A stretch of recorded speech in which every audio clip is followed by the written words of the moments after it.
Grace Charles doing 10 minutes for us in absolute worship. Let's get you into the newspapers right now.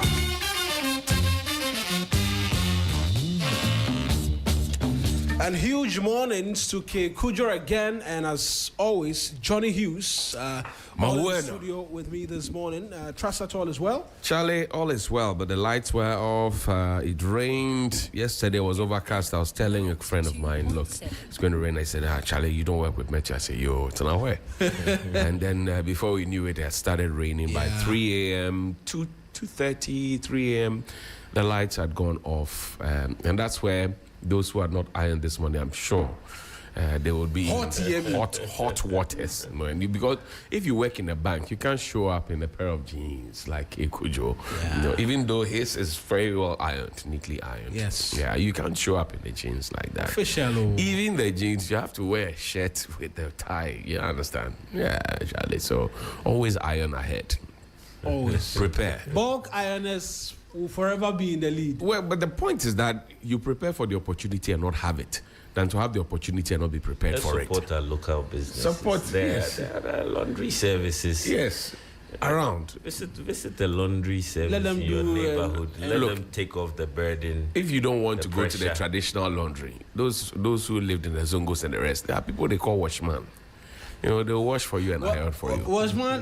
They wash and iron. Yeah. All I know is they wash. I don't know. And they don't actually use. Some don't use electric irons. They still use those box iron. metallic box irons. The old ones. Some actually even use just molded iron, like they're hot metal, full metal, no perforations. They just put it on the coal pot like that. It heats up. They clean it. They iron. It's as good as.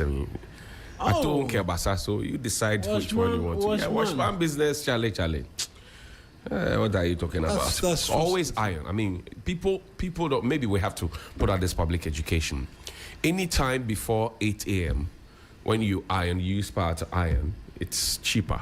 Anytime after 8 p.m., it's cheaper, right? Anytime after 8 a.m. and between 8 a.m. and 8 p.m., you pay more. So your iron, which generates heat, your microwave oven, your heater, your kettle, your toaster, all those heat generating things, they consume more, right? So somebody wakes up and it's like maybe 7:40, say, oh, I want to quickly bath and do my things before I come and fix the shed, so let me leave the iron on. By the time you come, the iron is hot anyway, but it's 8 o'clock. At that material point, you begin to pay more and sweat more. And so you have to be strategic. Yeah. What do you use your Sunday evenings for? I use mine to iron. Sunday evening, iron the dresses, you plan your life. I iron and then I'm doing audio podcast whilst I'm ironing. So because at that time my hands are busy, you can't really be doing anything. So that's right. An audio podcast, a Bible verse, something will be playing whilst I iron, Charlie. So I iron everything. This was ironed on Saturday. What I'm wearing today was ironed on Saturday. Yeah, looking sharp. That is how life is supposed to be. On a Saturday, I will not iron, but I'll do it on a Sunday. No. So you have a free time, you iron. You have a free time. You wake bulk, up. I've always been a fan of bulk ironing. The nature of our work is that you wake up at dawn whether you want it or not. You have to look official. So if you wake up, what do you do with the time? For some of us, me like this, I wear white every day. Yes, you have to use the time. There is no in between. No. I just line up the white shirts. I'm the son of a charcoal seller, so you don't like white. No white, but one day the son of the charcoal seller will wear white. The son of the charcoal seller is wearing white already. Okay, Jojo is wearing white already. He doesn't have to wear. That's figurative. He doesn't have to wear white before we know that the charcoal seller's son is finally wearing white. But I mean, in terms of an update, right? At least we've been told it's been investigated, it's been worked on. Yeah. Any concern whatsoever about possible national security threats and concerns as well have been dispelled. I will be most interested in the details of the investigations as well. As to what really happened. Yeah, because since 2023. I just felt January 2023. I just felt it was a bit unusual, right? That all of our generation plants will go off issues. Trips happen, right? But yeah, maybe we will get a bit more in terms of. I mean, details. I even thought it was I was a lone ranger experiencing it alone, and Particularly then at I that saw time, the TV3 post. Mm. You know, and then I just went to the comment section, and it looked like it was everywhere. So I think it's important we also help people understand it's a nationwide crisis. Yeah, it's nationwide. Yeah.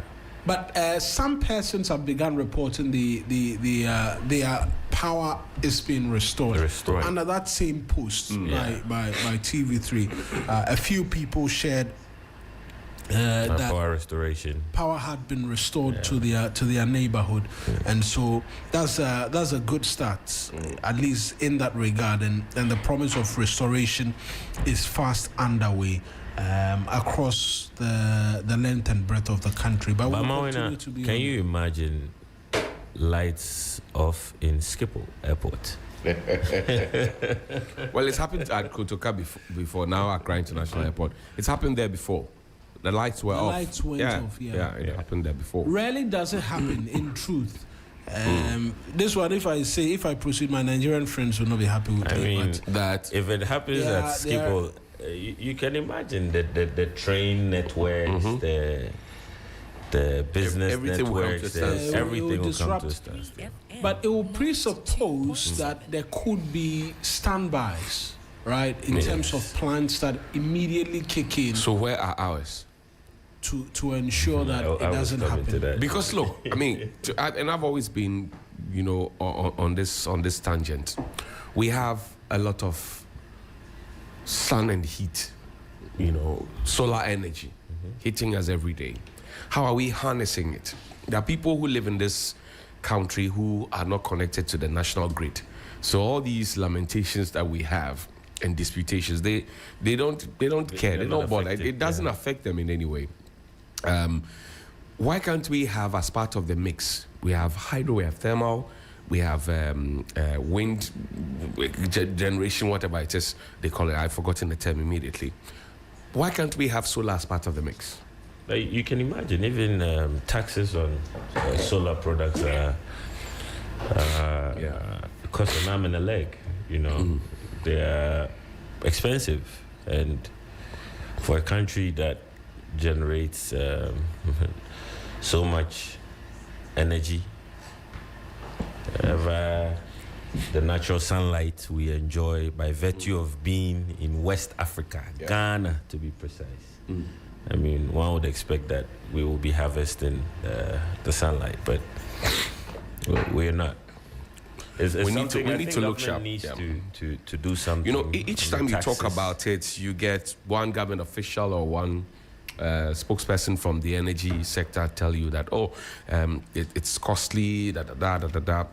Give it a try. Cry now, laugh later. Let's pilot it. Cry now, laugh later. I call it. I mean, it should cost us an arm and a leg now, and give us some relief in the future.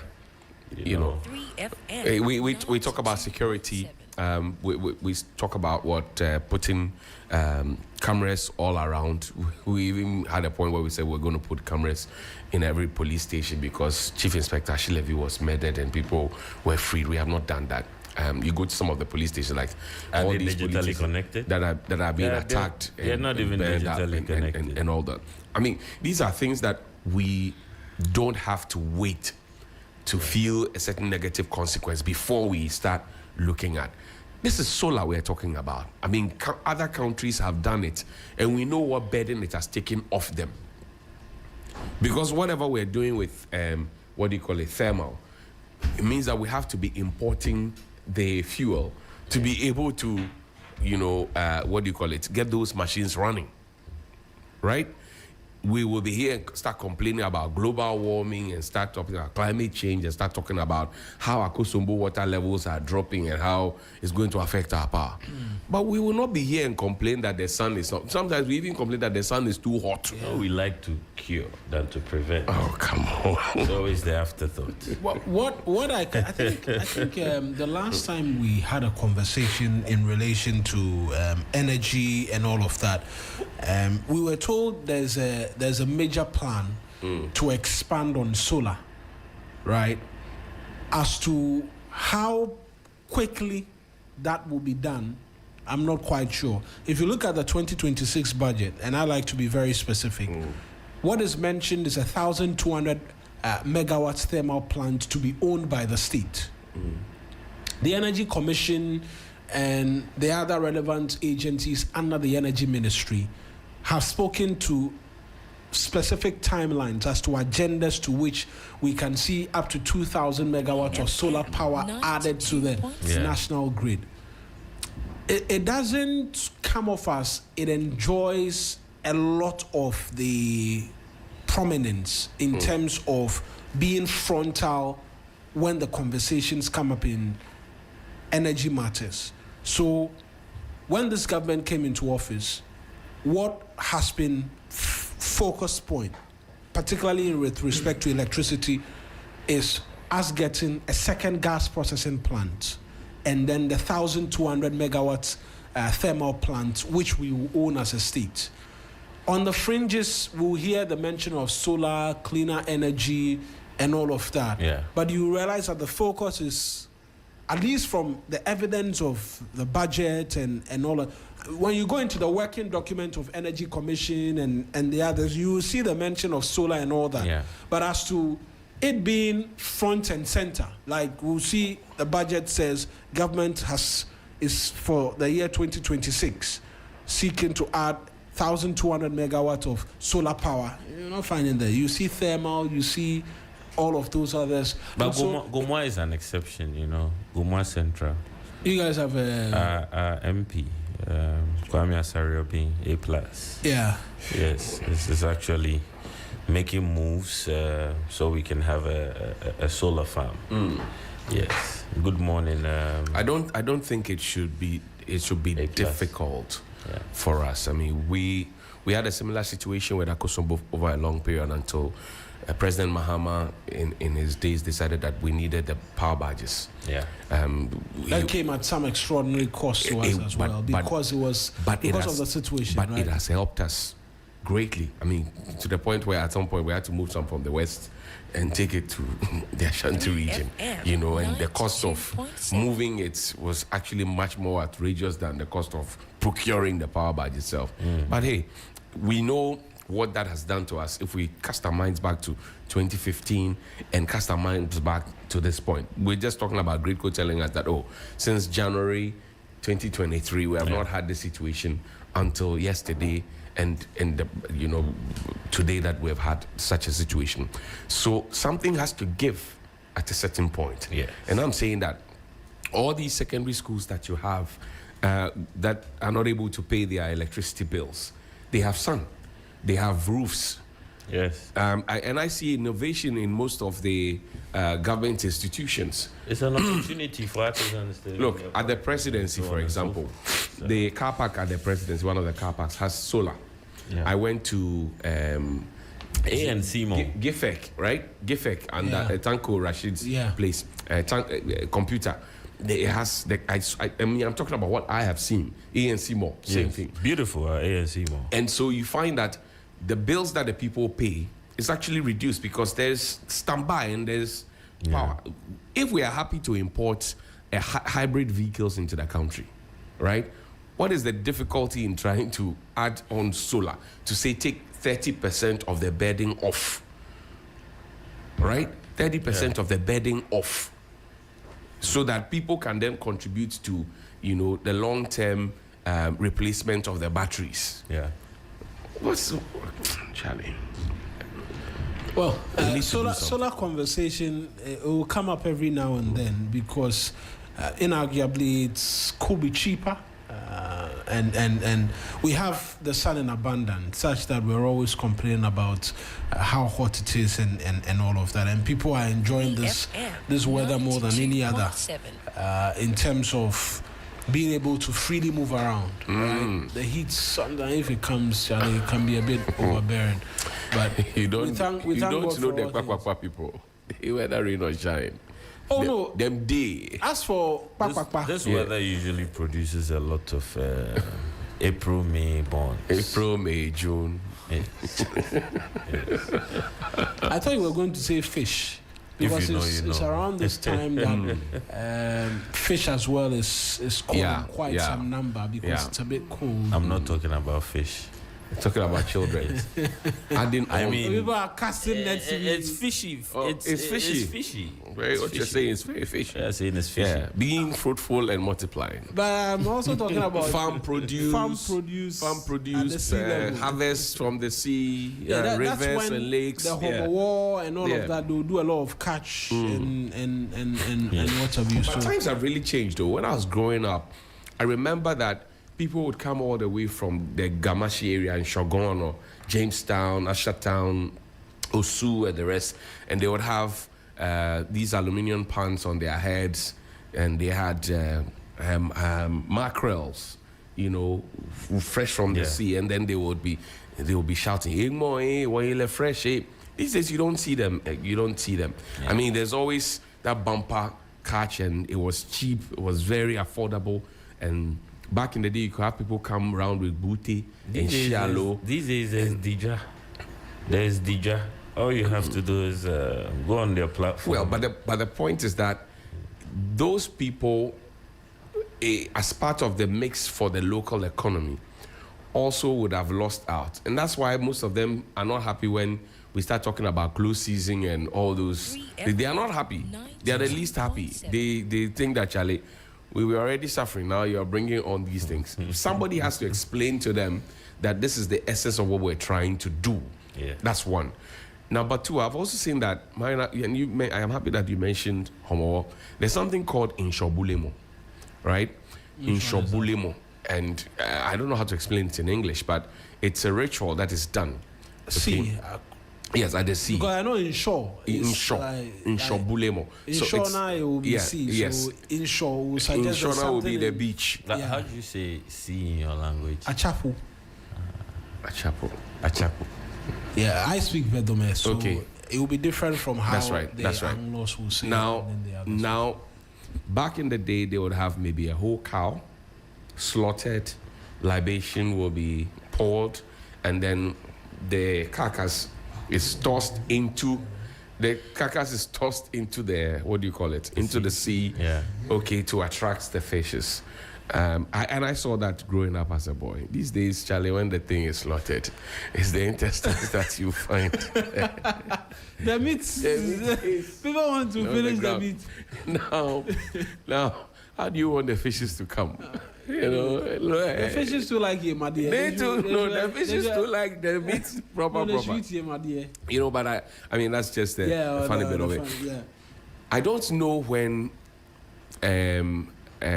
cow leg or kotoje, how pig feet, right? How became delicacies. How what do you call it? Yemadi and the rest became part of homowo soup. I've always asked that question because growing up, homowo soup you had the choicest of fishes being used for it. So you had chile, you had herrings, you had the top. No, Bangla doesn't count. Bangla doesn't feature in Homo. You had Uda, you had Opoku. You know, I'm talking about the best of the best because this is the festival of the people who go to sea every day. So they know the choicest portion, the high-end fishes. Today, you go to a home and they are served quickly and they have meat in it, they have cow leg, and you ask how? Because Homowo soup tastes very, very different from your regular palm soup. It's very, very different. I don't know how the old women do it, but it's very, very different. Maybe because of the combination of fishes that they put in there. It is very different. Suddenly, we have decided to add all manner of things to it. And that is not the culture. We don't harvest cows, goats, sheep, whatever it is, rabbits, pigs in the sea. We don't harvest that. So if you say, okay, we plant corn or we planted maize, and that is what we're using for quickly, that's understandable. But these days, where do they plant? Where is the maize planted in Accra? Well, they have the small, they are just a representation of what's supposed to be the farm. That's a very solid question. Because where would you go and find the representation of, like he says, the representation of what is supposed to be the farms. So they have what we call Mangmong. That's Mang is a town or it's a state, and then Mong is farm. So Mangmong, you know, it's in the state farm. Yeah. That literally is what it is. But interestingly, each quarter of the 7 quarters of Accra have their extended release. So you find somebody maybe saying, "Oh, I am from Bese in Accra, but then I have maybe a village around Ayikai Doblo." And it is not Anquan Doblo, by the way. It's Ayikai Doblo. It's not Anquan Doblo. Oh, I've not had Anquan before. No, people say Anquan Doblo. Oh, really? People say Asare Boche. It's Ashale Boche. It's not Asare Boche. People say Asareja. No, it's Ashale Jala. Ashalaja. You know, there are many. So they have villages like that. And that's where, those are the places that they used to farm and then go and harvest and bring and come and enjoy. These days we have sold all. Estate developers everywhere, and that's why we should. That's why we should. What are they carrying? So this is Pekwe, right? Yeah. But I don't know. The algorithm is very funny. We started talking about Homo, and then suddenly Pekwe sprinkling pops up on my timeline. We are not alone. We are not certainly not alone. So you see this. They are performing this very sacred ritual of sprinkling Pekwe on the beach. Do you see the carpet of waste that they are walking on? It's actually the reason I'm showing you They the are video. not supposed to be walking in there. Look, there's a reason these priests who are clad in only white, right? And because white represents purity, there's a reason that they are clad in white and they are not supposed to be seeing certain things and being part of certain things. For them to be walking, For the you beaches. to be walking in debt, to be performing a ritual that is supposed to be hooting at So anger. cleanliness is next to godliness. It is. So you have the church, the mosque, the shrine, and all the baller I and saw your rubbish in piece. between. I saw your piece. It's there. It's heartbreaking. And you know what inspired that piece, Marina? The 92.7. You know the ICGC on the Kolebu stretch? Yeah. Yes. Zongo Junction. Yes, Zongo Junction. Before the ICGC building, you know there used to be the National Mosque. Yes. And then around that area, there's a shrine or two. And I was just looking at it. I just drove past and I saw it. The idea just dropped in my head. This is the mosque. This is the church. This is the shrine. And look at the mountains of Bola you have sitting here. And you have people wear white, starched, properly polished shoes. Yeah. Will come to the church. Friday, you have people, nice jarabia. They'll go to the mosque. You have people go to the shrines, nicely dressed, and they'll go there. And then they bypass the Bola. And this is not about ICGC or it's about Islam or whatever it is. It is about us as a people. How are we dealing with things? I mean, look, so embarrassing to have seen priests walking on a carpet of waste, sprinkling Pekwe. Our beaches have become an eyesore these days. Yeah. Terrible. And it's a situation that cuts across.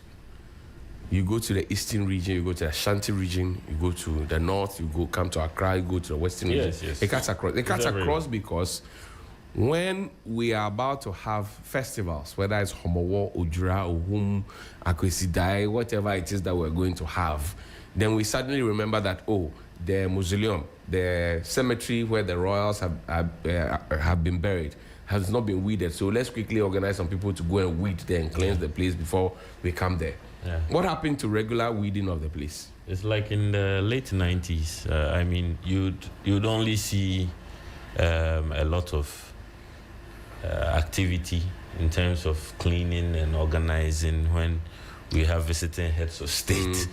And as a young chap, I used to wonder why do we only do these things when we have visiting heads of states? You know, it was like a polish on that.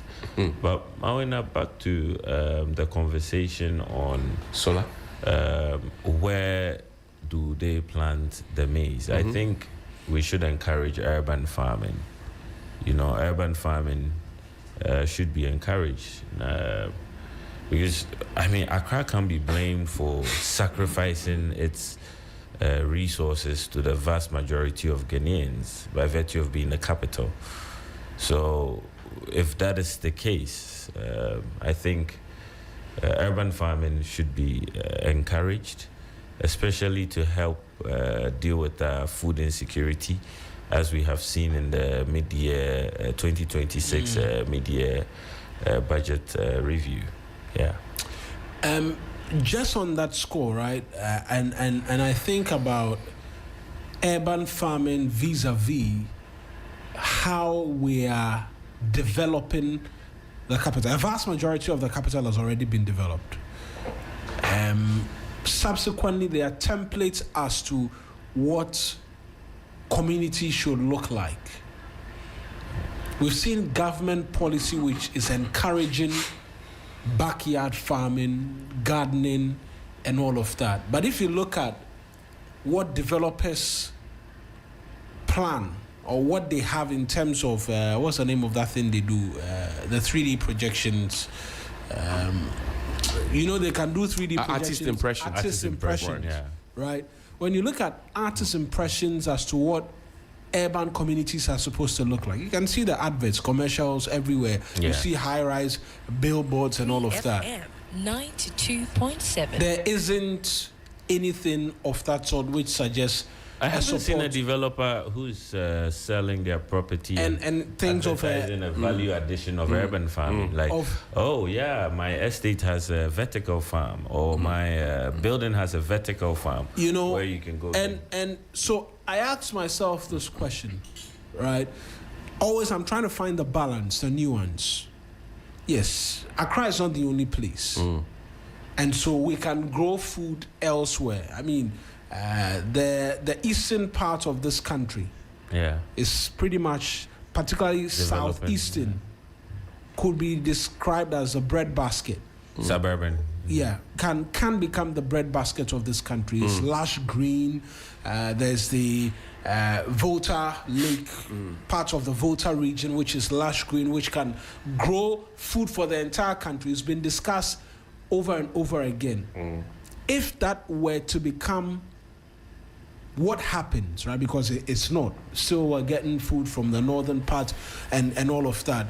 Then you can argue to an extent and say, you don't necessarily need to have gardens in Accra before food security can be sustained, right? So what really is the plan? Because it feels sometimes as though developers and persons who are, they are private entities, and so they'll secure a piece of land and build an entire community and neighborhood for persons to go and live in. When we are planning that, how does that fit into a national plan as to how we develop, taking into consideration food security and all of that, and also putting in this plan as to, let's encourage backyard farming, backyard gardening, and all of that. Because we've argued that Accra has not been developed properly. And so we're seeking to move the capital elsewhere. We're seeking to do other things. Are we just allowing private individuals build, develop? Because now we see Accra is choked. People are beginning to go outside of Accra, securing land and building estates and what have you. Is that also a part of the consideration? We're just seeing construction monstrosities where even the ground is tiled and runoff water is going everywhere. Right? Imagine people paving roads. Applying typical concrete on a road that should probably be done with pavement blocks or what we all know as Quota, yeah. Yes. Look, I'm sure you remember Planting for Food and Jobs. There's a policy position that was put on the website of the Ministry of Food and Agriculture. Contained in that policy direction was the fact that all ministries, departments, and agencies were supposed to have backyard gardens or their own farms. The Agric Ministry was supposed to have led the charge for planting for food and jobs. No? Yes. Now, where is the Agric Ministry's own farm or garden? Last, when we wanted to, ask those questions, or when we asked those questions, the minister at the time brought plantain and yam and whatever to the Agric Ministry to come and tell us that it was the market women who were trying to shoot up the prices and profiteer unnecessarily, so we should all come to the ministry to come and buy produce from there. The concept of backyard gardening is lost on us now as a country. Growing up, my dad, we had ducks, we had chicken, we had goats, we had rabbits, we had our own thing.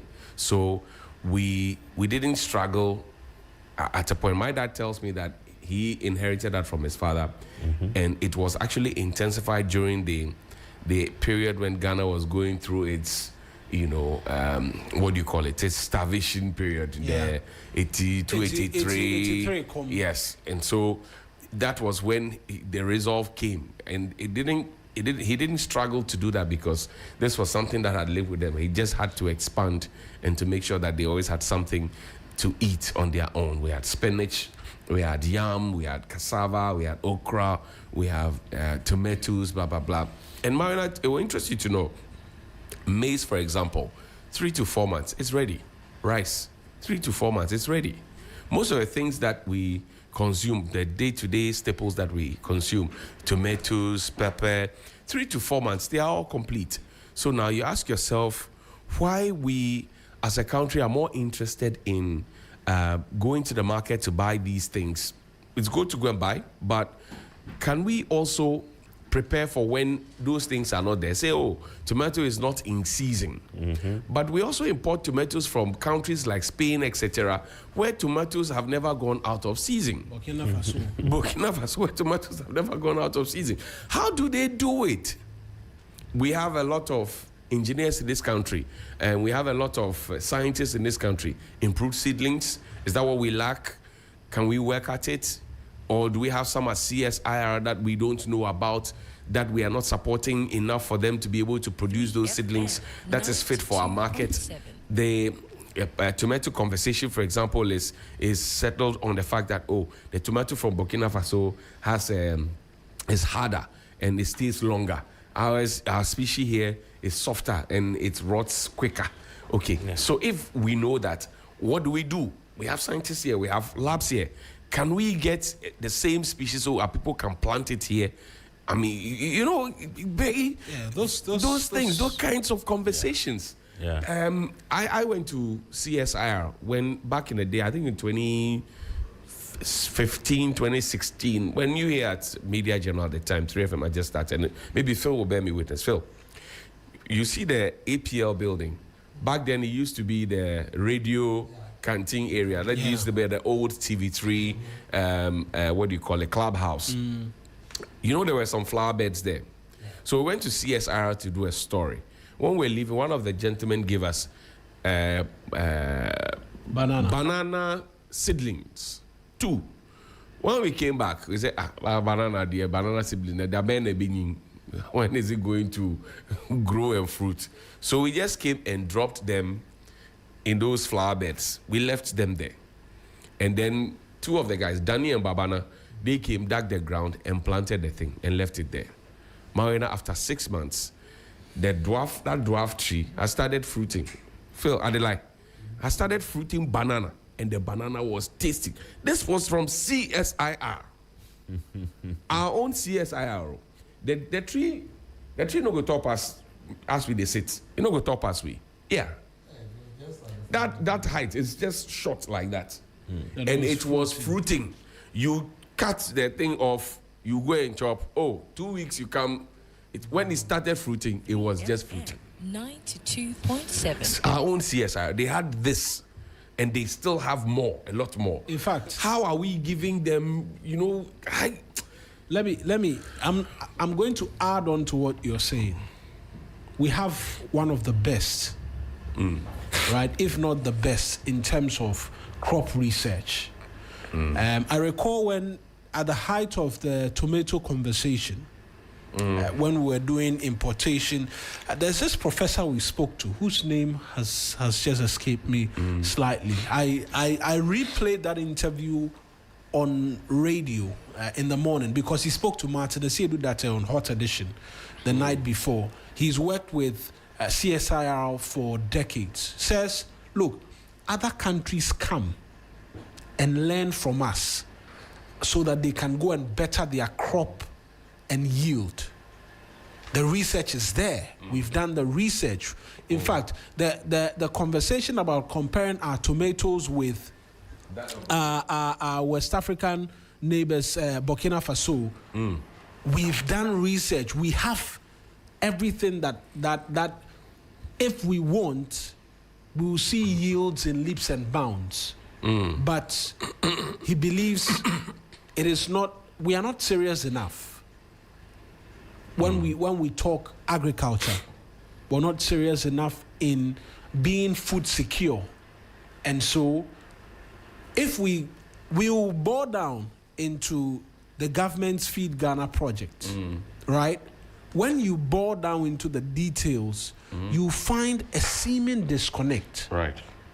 And every time when we discuss matters in relation to policy and how we can correct it, when you go down into the detail, you realize that the respective agencies sometimes operate in silos, because CSIR crop research must be feeding whatever government intervention or government policy in relation to agriculture and boosting yields.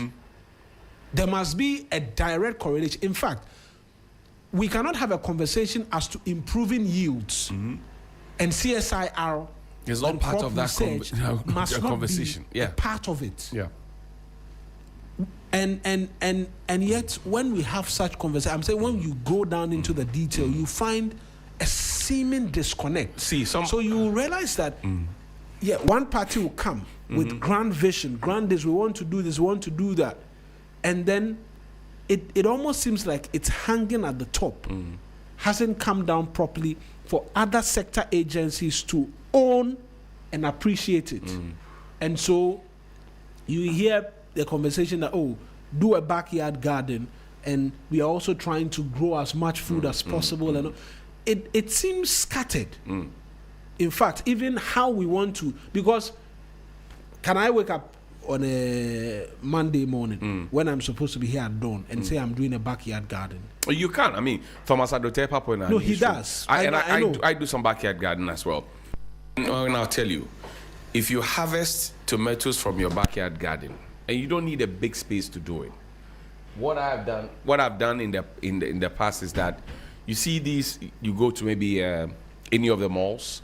You have these mini flower pots, right? Plastic ones. Yeah. You buy them, find your soil, put them in there. You prepare the soil, and there are many ways to prepare the soil. A bit of charcoal, you grind your charcoal, the salt. You mix it with things. I like to go to the goat pen. There are droppings. You gather them. I put them in a plastic bag, and I tie it. I leave it to ferment and rot and do everything. Then I mix it with the soil. I do my own manner of things, and then you come and put the seedlings in there. Yeah. I tell you what, you will harvest. So you have maybe 10 or 20 of those ones. They are behind your building. They are behind your apartment. They are even on your corridor somewhere. You have something. Backyard and it's garden. actually even helping you because it's save when no, and also against it's saving you money. Chemicals. It's saving you money, chemicals, fertilizer, and it's giving you quality air because they are absorbing the carbon dioxide that you exhale and they are giving you oxygen. You harvest tomatoes from your backyard garden and you put it, if you have, conduct this experiment on your own. Harvest tomato from your backyard garden. Put it on your kitchen slab. Don't touch it. Buy one from the market and put them side by side, same day, same time, and leave it there. The one you bought from the market will rot faster than the one that you harvested on your own without the chemicals. It should tell you that you are ingesting lots of things into your system. True. That you are not perhaps aware of. And we have to wake up as a country. I mean, to the point where what we eat on a daily basis is imported from outside is a problem. You look at our inflationary figures, they look good, but food inflation keeps shooting up. That is not good. That is not good. So Gabon starts to fight and says, make some noise, and tell the people that have been picked up. Then suddenly we can't find tribe and Kotoji, Yemadi and Kotoji. And Niger, which had issues, and suddenly onions were not coming. Onions were not coming from Niger. Burkina Faso says, oh, we won't give you tomatoes again. Yay. So what really do we have? Meanwhile, we have arable lands that we have allowed Galamsey to destroy. We have rivers, streams, lakes that we have allowed Galamsey to destroy. We have villages that used to produce that are now turning their attention to selling all their farmlands for estate development, whatever reason. We need to wake up, because the first law of nature is survival. And to survive, you must eat to live. You must eat to live. And what are you eating? Right. A number of the papers are here. We'll just scan you through the details, and then it's a great conversation this morning, right? After a question was asked as to where really can you plant corn in Accra, but the where really can you? I mean, the great conversation started with K's simple question of where really can you plant corn in Accra? Oh, you can plant. No, it's not about you can't plant, but I mean it was a thought-provoking thing which provoked thoughts. If we stop selling the lands that belong to the state, right? We stop selling lands that belong to the state, we will be able to plant. If we do that, we will be able to plant. Zoning the country as to where what will be planted. Zoning the country as to where what will be planted. What will grow where. Research is being done as to best varieties which can stand the test of time. And that is developed. Mawena, if you finish conducting that research and you finish the zoning, the farmers will need capital. There's a reason Dr. Kwame Nkrumah and his team put together the Agricultural Development Bank. My own bank. The bank that is funding national service. My own bank. I'm coming. My own bank. National NSA. Ghost names. Yeah. My own bank. That's why I save. I've saved with the ADB since I was about 15. But they're doing very well under this Mr. new Support. leadership. Yeah. But I'm saying that how many farmers does ADB support? Legitimate. We need to come to terms with the fact that when you go to the beans seller to go and buy your gobe, there's zomi. Zomi comes from palm oil, right? It comes from the palm tree. When you go to the choba and ask for fufu and abenkwine, it comes from palm oil. We're just talking about kukuri. You use palm oil. Yeah. There are many things that we use palm oil for in this country. In fact, even your margarine is made from palm oil. Yes. Right? So and even after it's exported, there's a lot of it is very important. The tree can give you palm wine. Yes, palm wine. Yes. The tree can give you many things. Palm fronds. It can give you all manner of things. Giving you palm wine. Now you can be the sure gestation period for the gestation period for palm trees are 36 months. 36 months. Do we have any bank in this country that can hit its chest to say that if Kekojo has maybe 50 acres of land or 100 acres of land, and he says, I want to go into palm production and I need capital from you. Beautiful plan. He presents it. He has collateral, everything, and says, oh, give me money to get into it. Chances are that he may get the money or he may not get the money. If he gets the money, in the next 6-7 months, the bank will start chasing him to pay. But the gestation period for a palm tree is 36 months. Where would he go and steal the money from to pay? So the banks must start reorienting their minds and re-engineering their products to answer some of these conundrums. And I'm asking how many farmers does Agricultural Development Bank, Agric and more than Agric, or the slogans keep changing. They are doing well. But how many farmers more than Agric? How many farmers do they support? If I want to get into piggery, can I walk to Agric Bank and talk to them for them to give me a facility, a patient capital that will help me to if I want to get into rice farming, if I want to get into sugarcane to help the Commander Sugar Factory to start. I mean, these are for me, beyond the research, these ones will come up. My friend at Rana Motors, I call him Last Killer, in Oktechi, he said, look, they started backyard gardening with his family. They're planting tomatoes and onion, and tomatoes and pepper. And it's looking so good, it's so beautiful. He thinks that it should be replicated in every home. We can help ourselves if we want to help ourselves. Are we willing to? Because it has to take a policy standpoint. 3FM. It is not about honorable minister, honorable. No.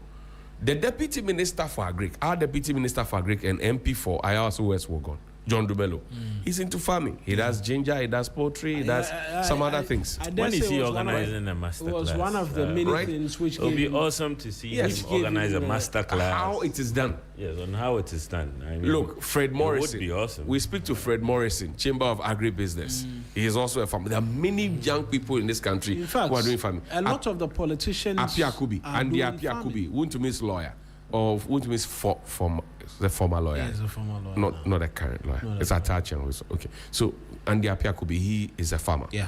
Kwabena Mintakando, health minister, is a farmer. My late friend Ibrahim Mutala Mohammed, farmer. The president Haruna Idris, himself farmer. is a farmer. President is a farmer. Look, Peter Boamo Tokuno. Peter Boamo Tokuno Vibola, farmer. Yeah. Look, there are many of the politicians, Bernard Mona, mention them. Kennedy Japan, mention them. Yeah. They are all into Asiedu Ketia, Julius Debra, mention them. Afenyo King, Arnold Dompre, mention all of them. All of them. They are all farmers. Yeah. They know what they are getting from it. So why can't Then you Komosi, why can't there be if all of these top brains right are all into farming? No, because they have the disposable Income. They have the capital. Because I mean, imagine Mawena, people leave Accra, right?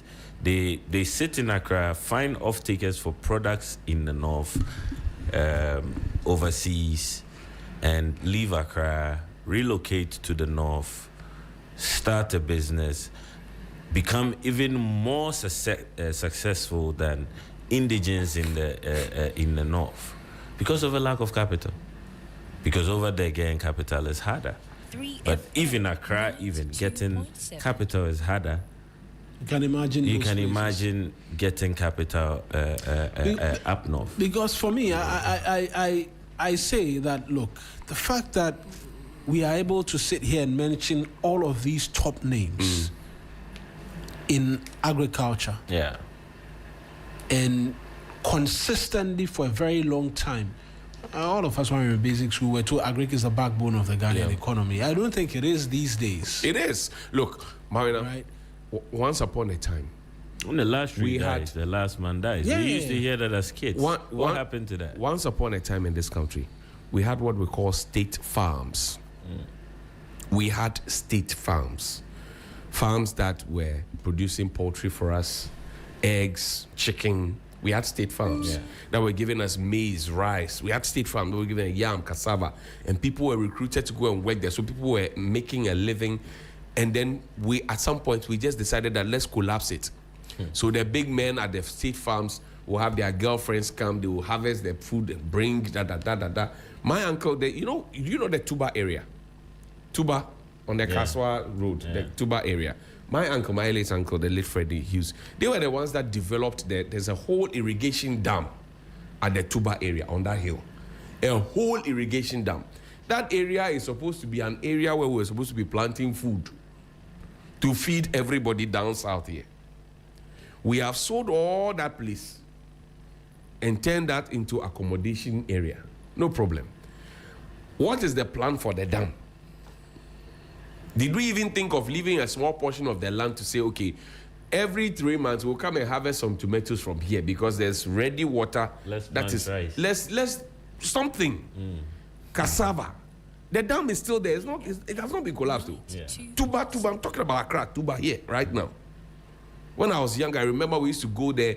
In that same dam, you find tilapia and all those things. You go and harvest some, come and do, he likes what they call akpadechi. Yeah, akpadechi. Akpadechi. then they will grind the okra on the side, and then they will, you know, so it's not like okra stew kind of thing, but they just add it. Charlie, you make my heart salivate. The Daily Graphic this morning, we have to do the papers before runners of the city. The Daily Graphic, don't leave autistic children behind. GT Bank drives social change. Gabonese president in Guema on 3-day state visit. GCB posts 1.23 billion half-year profit. Valco needs strategic investor to survive. Giadek is saying this. The Daily Times, Agonaman Credit Union manager hails a 2000 media budget review, says measures will boost business improvements. Africa Today, who is behind ARC Holdings?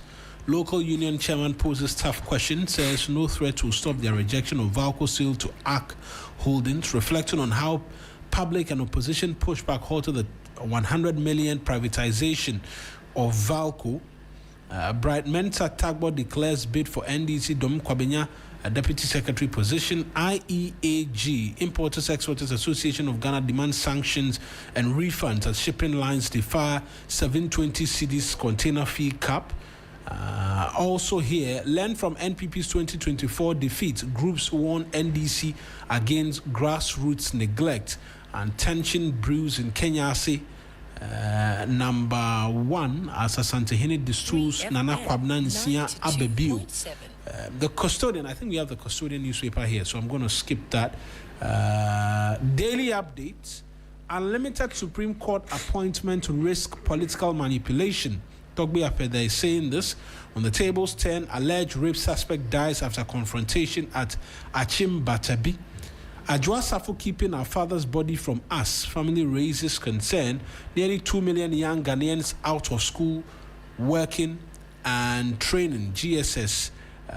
What if has come to stay? The ball is rolling. Okay, I don't understand that one. Daily Gist. Ato Forcing exposed in 4 billion cedis procurement deals. 30 billion cedis missing in budget. Has a picture of the minority. Akofena can't stop my father's funeral. Ajwa Safo fires family. Atachia launches 20-pronged appeal to overturn Wuntumi's jail term. CPS punches holes in Mahama's 24-hour economy, and Ibrahim Mahama runs from Valco takeover after workers' demo. 55 Ghanaians killed in Russia-Ukraine war. The Daily Gist is saying this. BNFT, $900 million loan approval sparks post-IMF fiscal debate. GCB turns margin compression test into statement of strength. Professor Boateng, UMAT launch AI-powered supply chain platform. Daily Guide newspaper, Kantanka family split over Kwadwo Safo funeral dates. 30 billion cedis project unexecuted. Minority. Police fires gun at Techiman Krobo nursing student demo.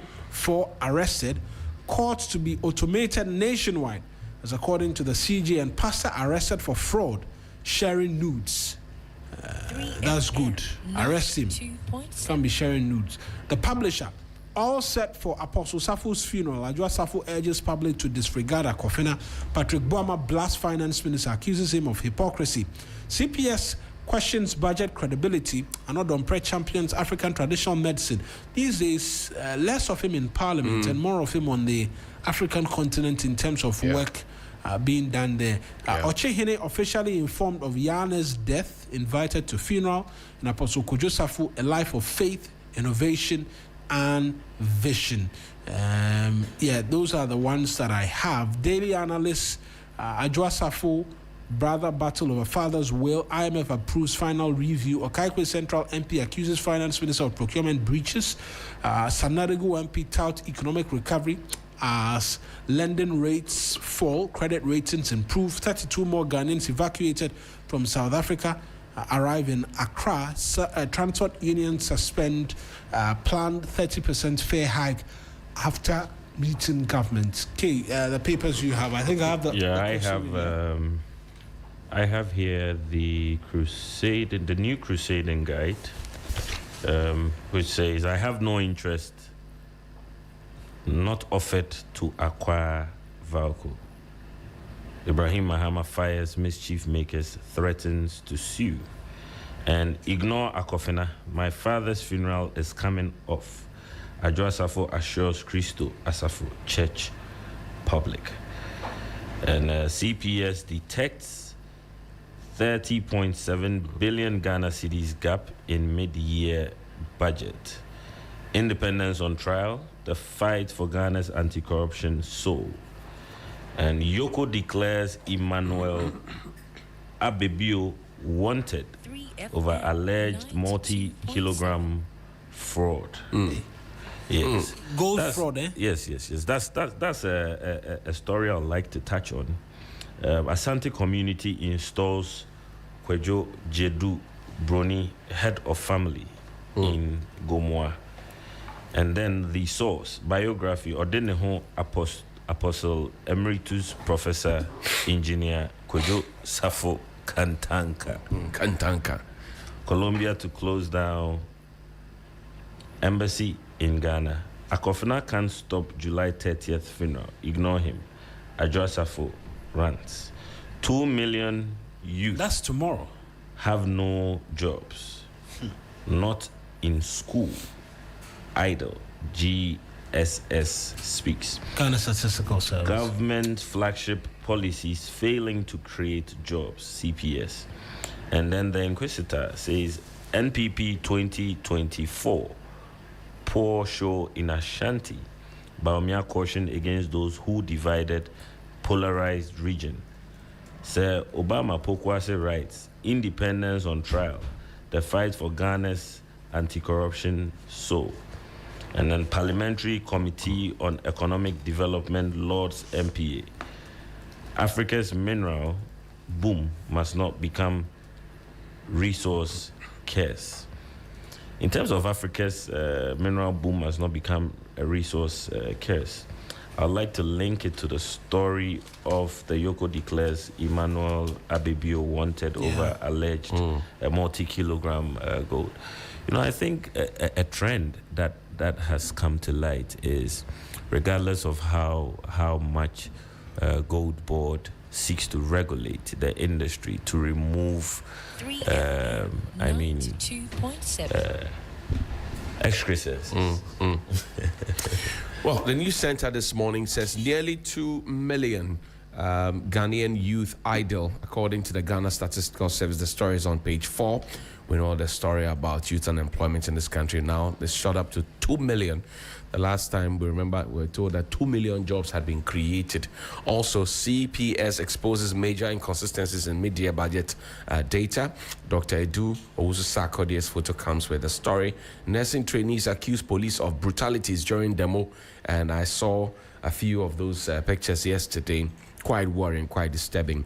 Jihadek Ibrahim Mahama deny Valco takeover.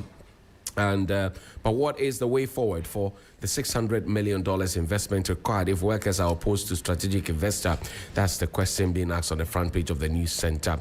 Comes with a photo of Reindorf Chumesi Ankrajada, CEO, and Mr. Ibrahim Mahama, businessman. Goldfields, 74% of Takwa Mines value stays in Ghana. On the back page, Momo cash held by partner banks, according to Tamaklo. It's a chief regulatory officer risk manager, mobile money.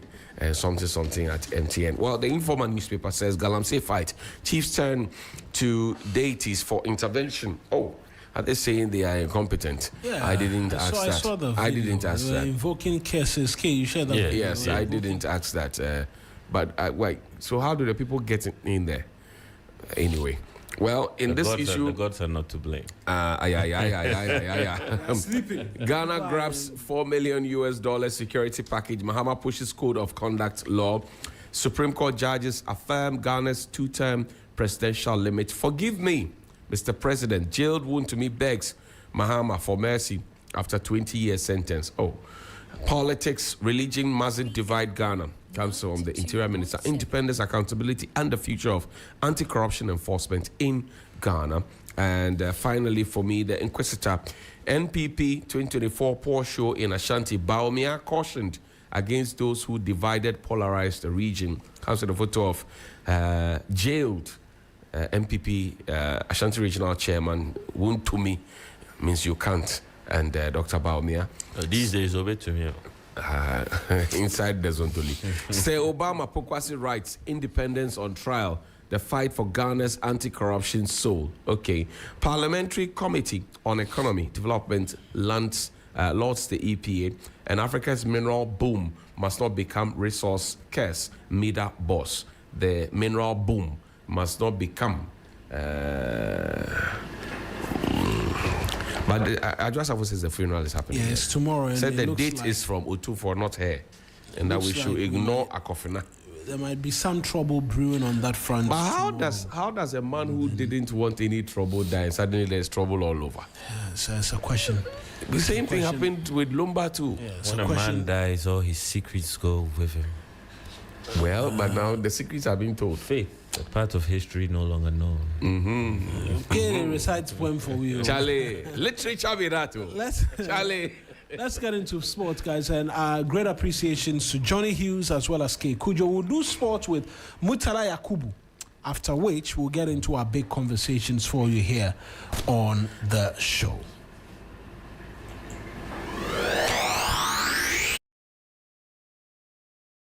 The Electoral Commission has reiterated its commitment to organizing free and fair elections this December.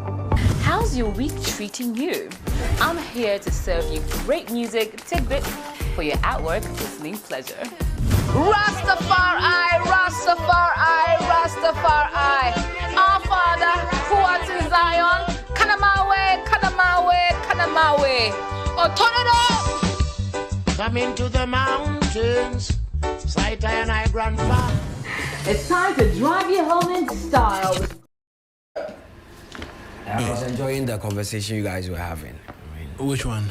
All the conversation you had throughout, and there's one that has caught my eye. I think it's becoming consistent now. I am trying to put 1 and 2 together because I've seen quotes, and I heard on this show this morning that Won to me, Bex, Mahama, something like that. I'm trying to understand, like, what does it seek to achieve here? Is it that he wants clemency from the president, or because on the basis of which he was, incarcerated, it had nothing to do with you've insulted me, or it was purely a different issue. So I'm just trying to understand, what does it do? Like, is it not really hitting the wrong drum? Well, an apology he can render, but as to whether it speaks directly to the reason why the court convicted him, there is absolutely no bearing. Okay. There's no bearing at all. In fact, I've seen persons who've asked the question, why is he apologizing? Why is he apologizing to the president? When he didn't find a reason to until now. Are they seeking to suggest the president had a hand? Because that's is not the case. Cannot be the case. You understand? Yeah. So the apology, the timing, a bit interesting. I thought it was just mere talk. Then I saw a video of a spokesperson live on TV. I think it was with Captain Smart on Onuya TV. And he was rendering an apology to the president and the first lady. And I was like, what connection does this have with the case at hand? You know, when the prosecution started, yeah, the feeling was that, because of the manner in which he speaks sometimes, he may have proceeded. I mean, some of the commentary from him were very unfortunate. Yeah. Right. It's words that we should not even repeat anywhere. Absolutely. So that suggestion came off as apologizing for those comments will mean the prosecution will come to an end. But in this case, it's a subject matter of illegal mining and assigning a mining rights without permission from the minister. So there was nothing like the way he talks. It didn't come up in any of the court process. Oh, there is, if you are going to the north and someone is going to Accra, you see how from Kumasi, you see how you are going in opposite direction. Yeah. That's exactly what's happening in that case. There is absolutely no bearing. Okay. At no point is his comments in terms of politics having anything to do with. And his it's not as if prosecution. he's been sued by any party due No. to his comments. So It is purely an issue of you have a mining concession. Someone entered and was mining without permission from the minister. That's what Okay. he's. And is it true that someone entered the concession? I don't he think there's- admitted. Yes. So it has nothing to do with the president. But let's do sports. Well, let's do sports quickly. let me come back to my domain and Yeah. where I'm very comfortable. We suffered an under-20 defeat in the Waffle Zone B tournament. Unfortunate one. I don't know what we've done to these Nigerians at youth level. They beat us. They seem to be a thorn in our flesh. Apart from the Black Star, the senior national Has it team. always been like that? Because we used Not to always been enjoy like that. in recent times. Yeah, in recent times, I think from let's say 2014 upwards, they've been on the ascendancy when it comes to youth tournaments when they are facing Ghana. So Ghana currently competing in the WAFU B under 20 tournament, which is ongoing in Ivory Coast. Our first game was against Nigeria. Maxwell Kunedu, Coach Maxwell Kunedu, who was with us here during the World Cup, is the one in charge of the under-20 team.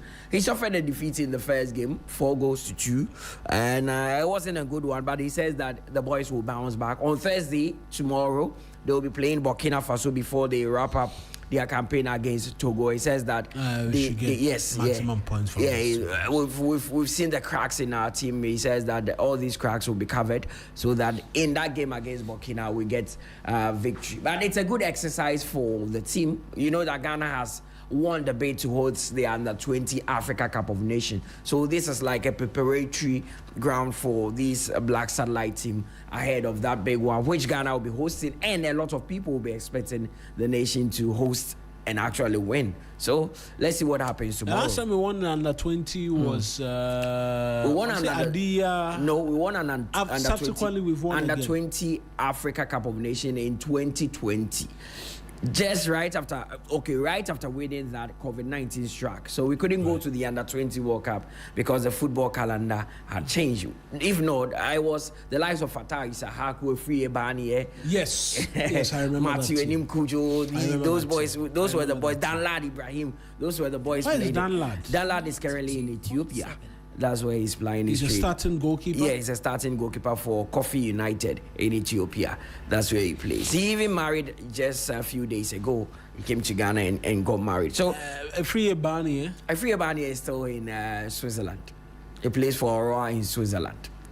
So these boys are around. It's not as if Fatah Isahaku, has risen to the Black Star level. He's joined Ipswich, so he'll be playing in the Premier League this season. And when Leicester City were relegated from the Championship, so we are hoping that we'll win again and go to the World Cup, because the World Cup is big. We've won the World Cup once, the Under-20 World Cup, 2009. So it's a journey. It's a long journey, but I'm sure gradually we'll get there. So we'll restart again.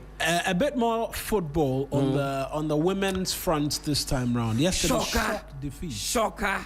The goalkeeper was in 6s and 7s It was for all of the goals. Horrible positioning for the all of team the that goals. everybody feared in the tournament. Lost 3-2 yesterday. Lost to Malawi. And I saw something. Debutant, as a matter of fact. And Maduka also admitted that there seemed to be some form of complacency on the side of Nigerians when they were coming into the game, because Malawians are debutants and they are coming up against the favorite to win the tournament. Nigeria, 10 times champion. 10 times champion. Last season or last year, they won the tournament and they are coming in as champions. So, I mean, even the starting lineup gave a lot away that Nigeria feel that they can easily brush off Malawi, but it turned into a different story. Anytime the Malawians counter-attacked, you could see Nigeria were panicking. Their goalkeeper, especially that third goal that they conceded. I was asking myself, did she really know her bearing? Did she really know where she was starting? Because she wasn't even in post. And you ask yourself, these are basic goalkeeping rules. Why do you make it? So Malawi beating Nigeria by 3-2 in the Women's Africa Cup of Nations was a shocker yesterday. Zambia, with our former coach, Nora 6-0 against Egypt. Now, you know the funny thing, a lot of people want Ghana to meet Zambia in the knockout stage, because okay, so if Zambia should finish on top of their group and we finish second, we play them. If we should finish first and they finish second, we play them. Because Nora Hoopla Hotel left Ghana and joined Zambia, a lot of people want us to go and face them. So let's see. They have the Barbara Bandako, the Nanji, and all. Let's wait till later in the competition. Yes, but today the Black Queens would be in action. They would also be playing their first game at 5. It's a good one. It should be a good one for us. We are coming up against Capo Verde. With what happened to Nigeria yesterday, I'm sure Kim Lasby, Kegrin, knows that there's no room for complacency because you can't underrate anything. And we saw Capo Verde recently in the World Cup. Well, their women's team, and that is what we want to see, if the women's team will replicate what the men did. It's not going to be easy, but at 5 p.m. Ghana will be coming up against Cape Verde. Then at 8, there's also Cameroon who will be playing Mali. But our focus is on the Black Queens. And we are hoping that we'll start off on the right note and not like our neighbors, Nigeria, who got off to a defeat against Malawi. Who else in the group with us? Yeah, Cameroon and Mali. So that's difficult. Yes, so they'll be, okay. So again, many people feel Capo Verde are going to be the whipping girls. I almost said the boys. whipping girls of the group. So you have to get. You have to get just like the World Cup against Panama. So if you fail to beat Capo Verde, you find yourself in some trouble. You have to get the maximum results against Cape Verde. We have to get those 3 points. The Commonwealth Games is on as well. We won a silver medal. One Paralympics. Yeah. But in the men's 100 meters, another disappointment. Yeah. Benjamin Azamati came up. Abdul Rashid Saminu. He was third in one of the. Both of them managed to get into the semi-final. Then Azamati got into the final. Samino actually missed out, placing third in that semi-final. Then the final came up. We were expecting Azamati to do better. He finished 7th out of 8, which isn't good enough. So Ghana missing out on a medal in the men's 100-meter race at the Commonwealth Games. So he was in the finals. He was in the final. He was the only Ghanaian in the final because Abdul Rashid Saminu, who was even expected to make it to the final ahead of Azamati, missed out on the final. Azamati was there. We had high hopes that at least we were going to get onto that podium. Then they started the race and he clocked 10 points, 1 seconds, which wasn't good enough to get him a medal. So Ghana has missed out on the medal in the men's 100-meter race. I mean, Benjamin Azamati for some time now has been like a shining light for Ghana, someone that we had high hopes in. But when it gets to the big stage, sometimes you go a bit other Oboros and he's not been able to deliver. We're just hoping that he recovers from this in time to actually get into other competitions. And let's see what happens. He's still quite young and can still get something or win some laurels for Ghana. Well, I mean, I'm wondering what happens at the tournament. Because it just appears that the talent is not in question. Yeah. Is it the training? Is it the support? What is it? And what makes people question them a lot is during the heats, usually they come up first, second. You can see that it looks like they give off their best in the heats. So there are two schools of thought. Others the situation gets to them. Yeah. Others feel that they give their best during the heat, and others also think that no, when it gets to the crunch part, the semi-final, final, that is where the best of the best are competing. So their best is not best enough to get them over the line. I mean, the quality is never in doubt. Right from the University of Ghana days, you can see this as a man that is destined for the top, but it's never been realized. For me, from where I'm sitting, honestly, I can tell you that if we really want to get back among the best in athletics, we need to heavily invest in that area. Trust me. The days of just relying on it's long gone. People are using science and data. People are using maximum preparation. That is why I told somebody that the days that you can just go to the village and pick Egbeta because he knows how to play football and field him in any of the national team is long gone. People are training to know how to play football. But the 4x100 is still up. Yeah, it's for still up. us. So we'll see what will happen. But in so- high jump to Rosie Abua, who won gold at the All African Games, remember her? She also fell short and couldn't also meet the targets as well. But we're still hoping that at least we'll grab some few medals before we come home. Right then, Mutala, many thanks for joining us to sports. That's sports out of the way. We will go for a quick break. When we return, big conversations for you here on the show.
And these days, some mattresses are being made from all kinds of unsafe materials that are not fit for sleeping surfaces. That's correct.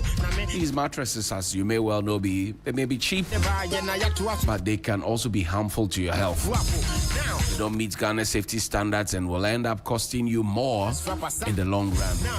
If you buy inferior and cheap mattresses, it may seem like you're making a good deal. It would look like a good deal, but you will save money, yes.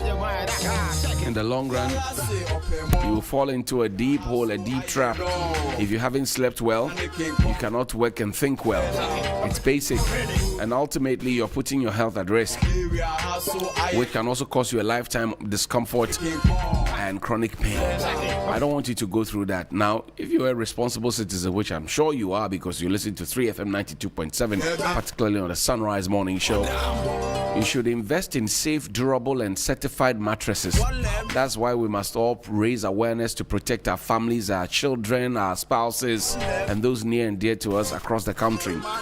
How do we do that? Well, latex foam remains that tried and tested brand we all love for almost 60 years on.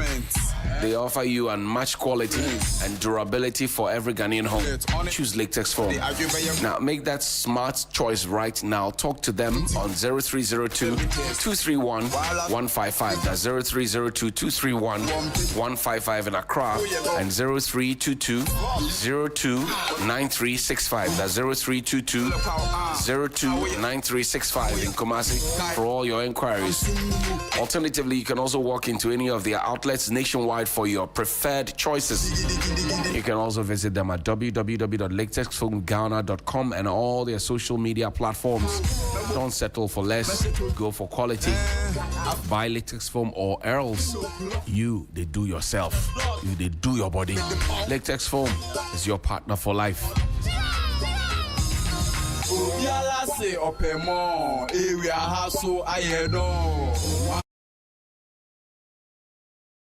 Is putting the world on your card. Which card, I'm sure you're asking? Well, let me tell you about how Stanbic Bank plans to do this for you and just you exclusively. Imagine choosing your own global destination. That's one. Enjoying flights for free. That's two. Sleeping in a 4-star hotel. That's 3. And having unforgettable experiences. That's 4, 5, 6, 7, 8, 9, 10. Up to 100. All paid for by Stanbic Bank in collaboration with MasterCard, making it possible with the world on your card promo. How do you get involved? Well, just sign up for a new money wallet, MasterCard, and load or reload $200 per or more between now and the 14th of August 2026 to stand a chance to win a worldwide travel package for 2 to a destination listed on priceless.com. You want to visit priceless.com this morning and check out the destinations to ginger you to put your $200 into that money MasterCard. Simply put the world on your card and stand tall. Brought to you by Stanbic Bank and MoneyCard. Fantastic one there, right? We got to talk about the Valco situation. Well, Giadec boss Reind of Chumesi Ankara and Mr. Ibrahim Mahama, businessman through Rafik Mahama, have all debunked the claims that as a takeover of Valco or as an intended takeover of Valco. That's one. Are we looking for a strategic investor or are we just looking at throwing away Valco so that we can be free? Privatization, is it strategic or is this another sale of Ghana's assets? We'll get into that. And then the conversations about the Supreme Court appointments. Yesterday, Toby Apede was at the 150th celebration of the Supreme Court's anniversary. It was a star-studded event. Chief Justice was there. Interesting picture. The Chief Justice's photo with his wife, who is also the Director General of the Ghana Prison Service. DGP Patience Bafuboni Esquire, and the Chief Justice, His Lordship, Justice Paul Bafuboni, caught the attention of many people. One will sentence you, the other will keep you. That's what people have said. Are they doing their work? They are doing their work. Did they get there by merit? Of course. So what is the perturbation? We'll get into that, but of critical importance, the question is being asked as to whether the Supreme Court appointments should have a cap to the number of justices at the Apex Court.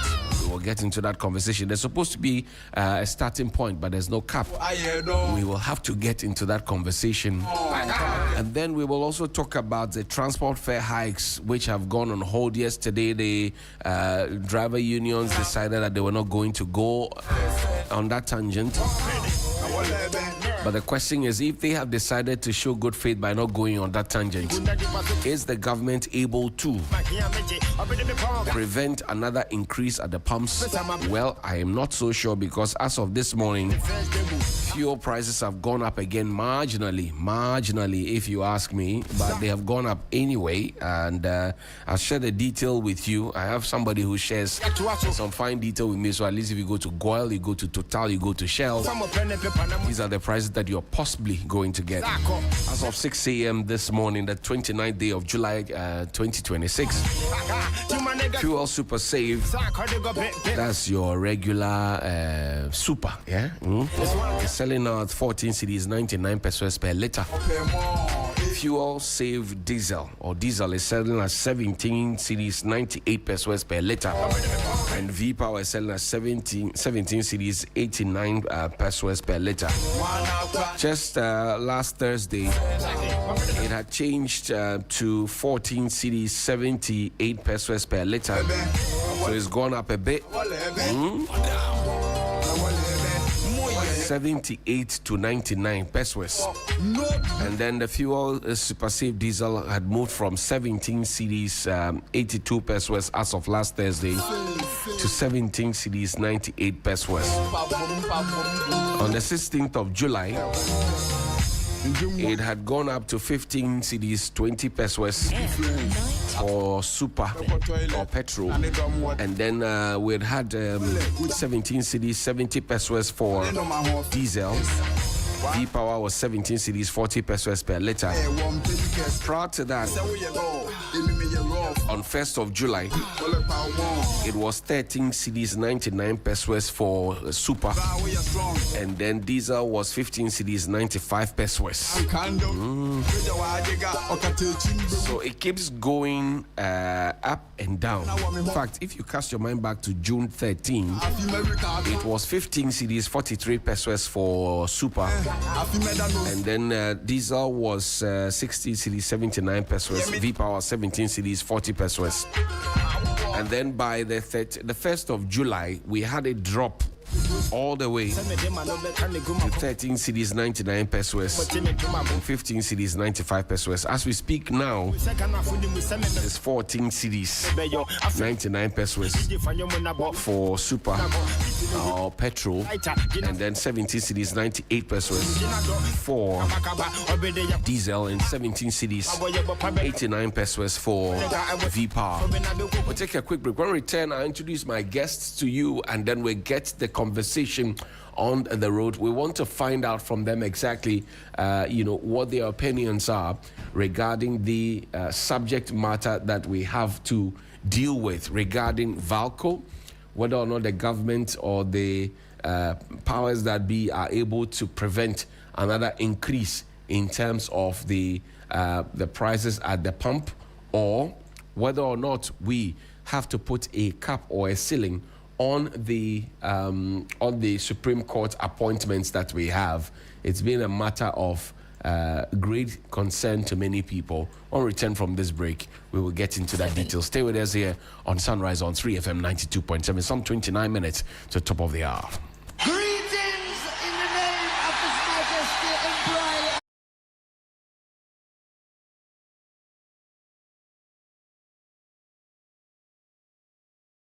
All right, so my name Black Rasta, and of course, the voice of the patriot, where we speak truth to power. Remember, here we don't criticize, but if we must, on only one condition: to build and not to destroy. That is why we say we have taken sides. We are not neutral. We are on the side of the truth, the headquarters of the truth. Subscribe and make sure you hit on the like button. And we would always be knocking on your door so you will feel the truth. Like fire! More fire! My name Black Rasta. Alright, so my name Black Rasta, and of course, the voice of the patriot, where we speak truth to power. Remember, here we don't criticize, but if we must, on only one condition: to build and not to destroy. That is why we say we have taken sides. We are not neutral. We are on the side of the truth, the headquarters of the truth. Subscribe and make sure you hit on the like button. And we would always be knocking on your door so you will feel the truth. Like fire! More fire! My name Black Rasta. Alright, so my name Black Rasta, and of course, the voice of the patriot, where we speak truth to power. Remember, here we don't criticize, but if we must, on only one condition: to build and not to destroy. That is why we say we have taken sides. We are not neutral. We are on the side of the truth, the headquarters of the truth. Subscribe and make sure you hit on the like button. And we would always be knocking on your door so you will feel the truth. Like fire! More fire! My name Black Rasta. Alright, so my name Black Rasta, and of course, the voice of the patriot, where we speak truth to power. Remember, here we don't criticize, but if we must, on only one condition: to build and not to destroy. That is why we say we have taken sides. We are not neutral. We are on the side of the truth, the headquarters of the truth. Subscribe and make sure you hit on the like button. And we would always be knocking on your door so you will feel the truth. Like fire! More fire! My name Black Rasta. Alright, so my name Black Rasta, and of course, the voice of the patriot, where we speak truth to power. Remember, here we don't criticize, but if we must, on only one condition: to build and not to destroy. That is why we say we have taken sides. We are not neutral. We are on the side of the truth, the headquarters of the truth. Subscribe and make sure you hit on the like button. And we would always be knocking on your door so you will feel the truth. Like fire! More fire! My name Black Rasta. Alright, so my name Black Rasta, and of course, the voice of the patriot, where we speak truth to power. Remember, here we don't criticize, but if we must, on only one condition: to build and not to destroy. That is why we say we have taken sides. We are not neutral. We are on the side of the truth, the headquarters of the truth. Subscribe and make sure you hit on the like button. And we would always be knocking on your door so you will feel the truth. Like fire! More fire! My name Black Rasta. Alright, so my name Black Rasta, and of course, the voice of the patriot, where we...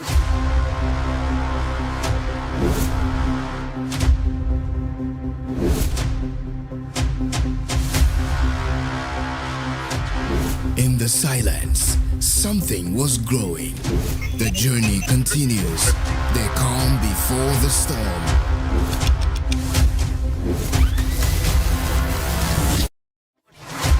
You can't mute a force that was born to speak. You can't bury rhythm. It rewrites itself. Louder. Every signal lost finds its way back to the source. This is not a comeback, it's a recalibration. This is the takeover.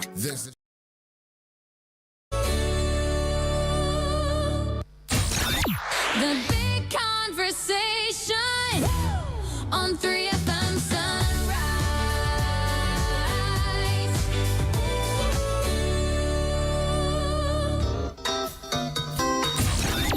The big conversation on 3FM Sunrise.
My name is Johnny Hughes. Always a pleasure to serve your breakfast. I trust that the rain has not curtailed your movement, and the power outage over the night also has not disturbed you. Well, my guests have joined me in studio. Sebo Bachman is the Deputy Director of Communications for the United Party, formerly Movement for Change, formerly members of the NPP. And Derek Ejekum is a member of the NPP's National Communications Team. Mark Usi Ako is the Chief Convener of the Election Watch Ghana. Gentlemen, good morning and welcome. Why are you laughing at table? Derek, what is that? What sort of this is that? Why are you doing that? Why are you doing that? Explain yourself. Why are you doing that? Why are you doing that? Why are you doing that? Derek is happy you attributed, you linked about to. I'm only stating facts, what I know. Yeah. UP plus. It's a truism. That's a response. Yeah. It's only a fool who doesn't change his mind. So at any point, if you think that, so at some point in time, Ebo will change his mind and he'll come back. Yeah, he'll come back home. You have hope. I have that confidence that he'll come back. It's okay, don't come and insult us. Right? Does he usually insult you? No, do I insult? But I don't insult. When you Ebo doesn't insult. I did a conversation of he coming back. Maybe he says the things painfully. But he says them as it is. Yeah, he doesn't insult. I don't think he does. I left MPP 2010. Oh, really? So when we were in power, if MPP would be attractive to me, then it should have been the time we were in power. Not now that they're trying to regroup. 2010, and when I came back 2020, I didn't come to support MPP. I came to support Alan. Because I had left the party, but I came to support Alan as a person. As a member of the MPP? Yes, as a person for his presidential ambition in MPP. Okay. Then I carried on with him. With him to Movement for Change. So that is it. So as for MPP there. So there's no going back. So there's no going back. I'd rather quit politics than to join MPP. Hey, Charlie, that's very... No. You see, I mean, I've told you, I left the party long ago. The party is not in me. It's not... In fact, my blood transfusion cry is MPP. Yeah. Sir? I don't have it in my blood. I pray that my children will not even show interest. Anyway. In politics. And if they will show interest in politics, they join UP or they don't do politics. Then you want to kill the ambitions before they begin. Derek, use the microphone for me. You may want to kill the ambitions before they begin. I know they will not join MPP. But I think Ebo is not the only one making this statement. I've heard a lot of people. But they all have a single vote. Yes. But you know, a lot of the people in Solo, Ebo. There are a lot of people. There are a lot of people. Lawyer Piadanko. Okay. These three are the ones who are missing. There are others who have not come out. Dr. Nisa, whose father was, Alaji Nusa of blessed memory, President Kufuor's friend Alaji Nusa, who switched to NDC won. He's also left. So it's a matter of heredity. His father switched and he's also switched. He has not switched to NDC. The challenge has to do with the current leadership they have finally went back and the performances of the party. I see. So Derek doesn't see anything strange about what you're all talking about. Today, MPP of today is not attractive. Oh, come on. But when you say that, I beg to differ. Okay. When you say MPP is not attractive, I don't understand. Is it attractive? It's very attractive. To whom? To whom? To the generality of the people. Are you sure? Are you sure? Go ahead. Allow him to ventilate his issue. You find some constituencies and you have over 30 people contesting for 10 executive positions. And you tell me the party is not attractive. Oh, which goes to Ashanti region? It's not just in Ashanti region. Go to Takwa and Swayem. Go to, just even go to the northern region. But do you know why? Because there will be parliamentary primary. They will get their money. Oh, but no. Apart from beyond that, what do they get? What do you give them? No, beyond that, apart from parliamentary primary, presidential primary, and even the constituency elections. Apart from that, what do you really give to the police executive? No, what do you give the police executive? We've had conversations. We've had conversations in studio and off studio. To the point that you tell me, even if we bring you 10 million cedis, you won't come back to the MPP. So money, if it's not enticing. But are you willing to offer him 10 million? No, but we were just having normal conversations. And you are saying that even if we want to buy you out, you won't be bought. Because you need the money to do appeal. No, which means you just don't like the MPP. No, He said don't get it. He said his heart is no longer with It's you. not me not liking MPP. One at a time. One at a time. If somebody's heart is not in the MPP, how much would the person make from parliamentary primaries? That for that reason, they will go and waste their time and energies and contest for constituency executive position. Do you know the burden that are on constituency executives? I've been going to executive. So do you know? Derek, are you also flipping the coin to look at the fact that maybe those other persons who are now interested in the position think that the people who currently hold the position are not delivering? So we want as many of us. We have a pool. Let's say I am in that position now and I'm not performing.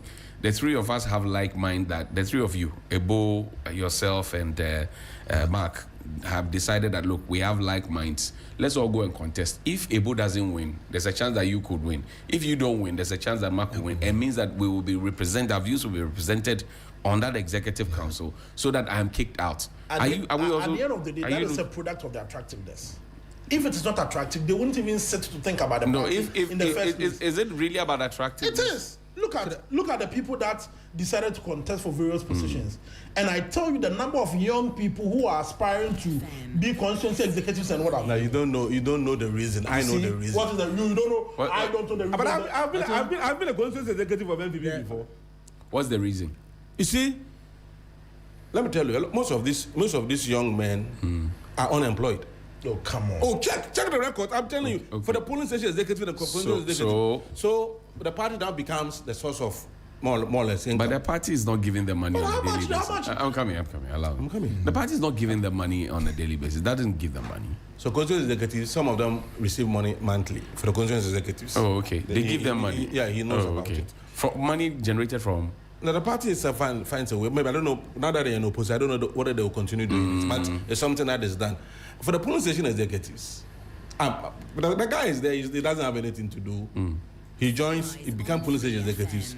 When there's presidential primary, he or she gets money because they will be paid. When there's polling station constituency elections, they will be paid. When there's parliamentary primaries, they will be paid. How much how much is it that makes it so attractive? Oh, they pay you. They pay how much? Especially with the. Okay, these days, you people have changed the superdelegates where people used to give people cars and all that. You people do almost one ABO. But how come you were part and you never got a car? When I was in MPP, when I was in MPP, I was the youth organizer of the party for 8 years. As a which constituency? Cape Coast. It was one constituency at that time. At the time, it was Cape Coast constituency, and I was youth organizer for. And I was also the presiding member, government appointee presiding member. So I was okay. So I was. But you see, let me come in. You see, he spoke about the fact that Election NPP, Watch is watching you. Yes, I'm watching you. So listen to me. He spoke about the fact that NPP is attractive. You see, there are four factors that I think makes a political party attractive. Number one, Election Watch. No, it's about integrity. All right, the reliability of their leaders, their unity. Okay, and then how credible they are. These are the things that underpins a political party that is attractive. As we speak, if you are attributing the attractiveness of your party to people who contest, even in the CPP, people contest.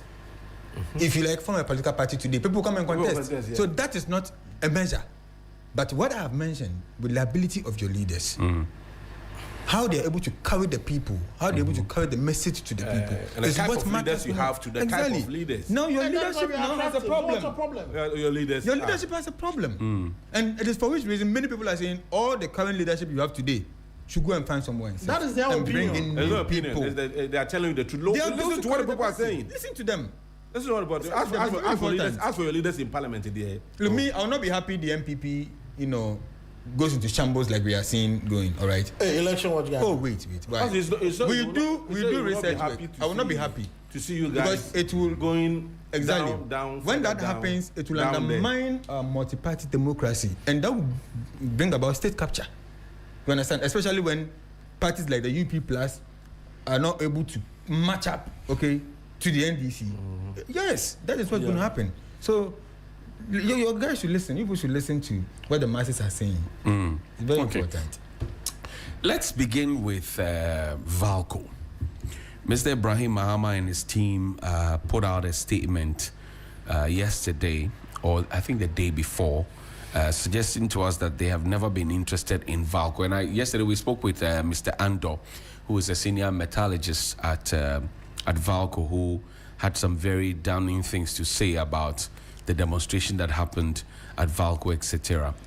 Now, a statement from Mr. Ibrahim Mahama on Mr. Rafiq Mahama's page. He's a special aide to Mr. Ibrahim Mahama. Says, false media publication of takeover of Valco by Mr. Ibrahim Mahama. The attention of Mr. Ibrahim Mahama has been brought to a demonstration held by the labor union of Valco, during which some demonstrators allege that he is interested in acquiring Valco. Mr. Ibrahim Mahama has no such interest and has not made any such offer to acquire Valco. Unfortunately, the allegation is the latest in several vile attempts to impute the integrity of Mr. Ibrahim Mahama and subject him to needless public engagements. The track record of the integrity of the businesses that Mr. Mahama has interest in prove that his businesses are one of the best run operations across the African continent. All of the business interests of Mr. Mahama have been legally commenced or acquired and operate within the ambit of applicable laws. That explains why his businesses have survived for across 7 election cycles. He is committed to contributing his quota to the development of Ghana by investing in businesses, opportunities, and in Ghana and beyond. He has instructed his lawyers to take the necessary legal action. Rafiq Mahama, special aide to Mr. Ibrahim Mahama. And this was immediately the issues started coming up and when the demonstration was had. Let me begin with you, Mark. We know that Valco presently is operating between a 17 to 20% capacity of what they're supposed to be pushing out of the 100. There are conversations that the $600 million need to be brought in to capital injection, sort of, so that it helps the company to show up its returns, etc. We also know that there's a $450 million debt as against $113 million valuation. The company now is worth $113 million, and they owe $450 million. Clearly, they couldn't be negative equity. Negative equity. So they couldn't be in the best position. But the workers are raising concerns. Some workers, because according to the Mr. Andor that we spoke with yesterday from Valco, he said it is some workers who are doing that, and because they are attached to the union and they have the top management saying these things to them, so they are following. Those are his words, not mine. What do you see? Does Valco need a strategic investor at this point? Or do we have to leave it for the nation to find the money and inject it and run it and own it by 100%? What do you see? A good morning to you and to my brothers and also to our listeners. I think that sometimes when we embark on demonstrations like this, we ought to be very clear. Clarity is very important, especially the message we are putting across. I had the opportunity to listen to the statement the demonstrators made. There was one old man who was in suit, and he said, Solomon Kote of the ICU. Okay. He said, Valco Industrial and Commercial Workers Union. He said Valco was strategically came online, okay, with the effort of the Osajifo Dr. Kwame Nkrumah, and that the black man is capable of handling his own affairs.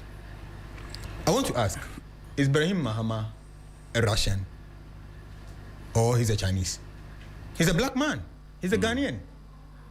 And these are some of the things we do for which we are not developing as a nation.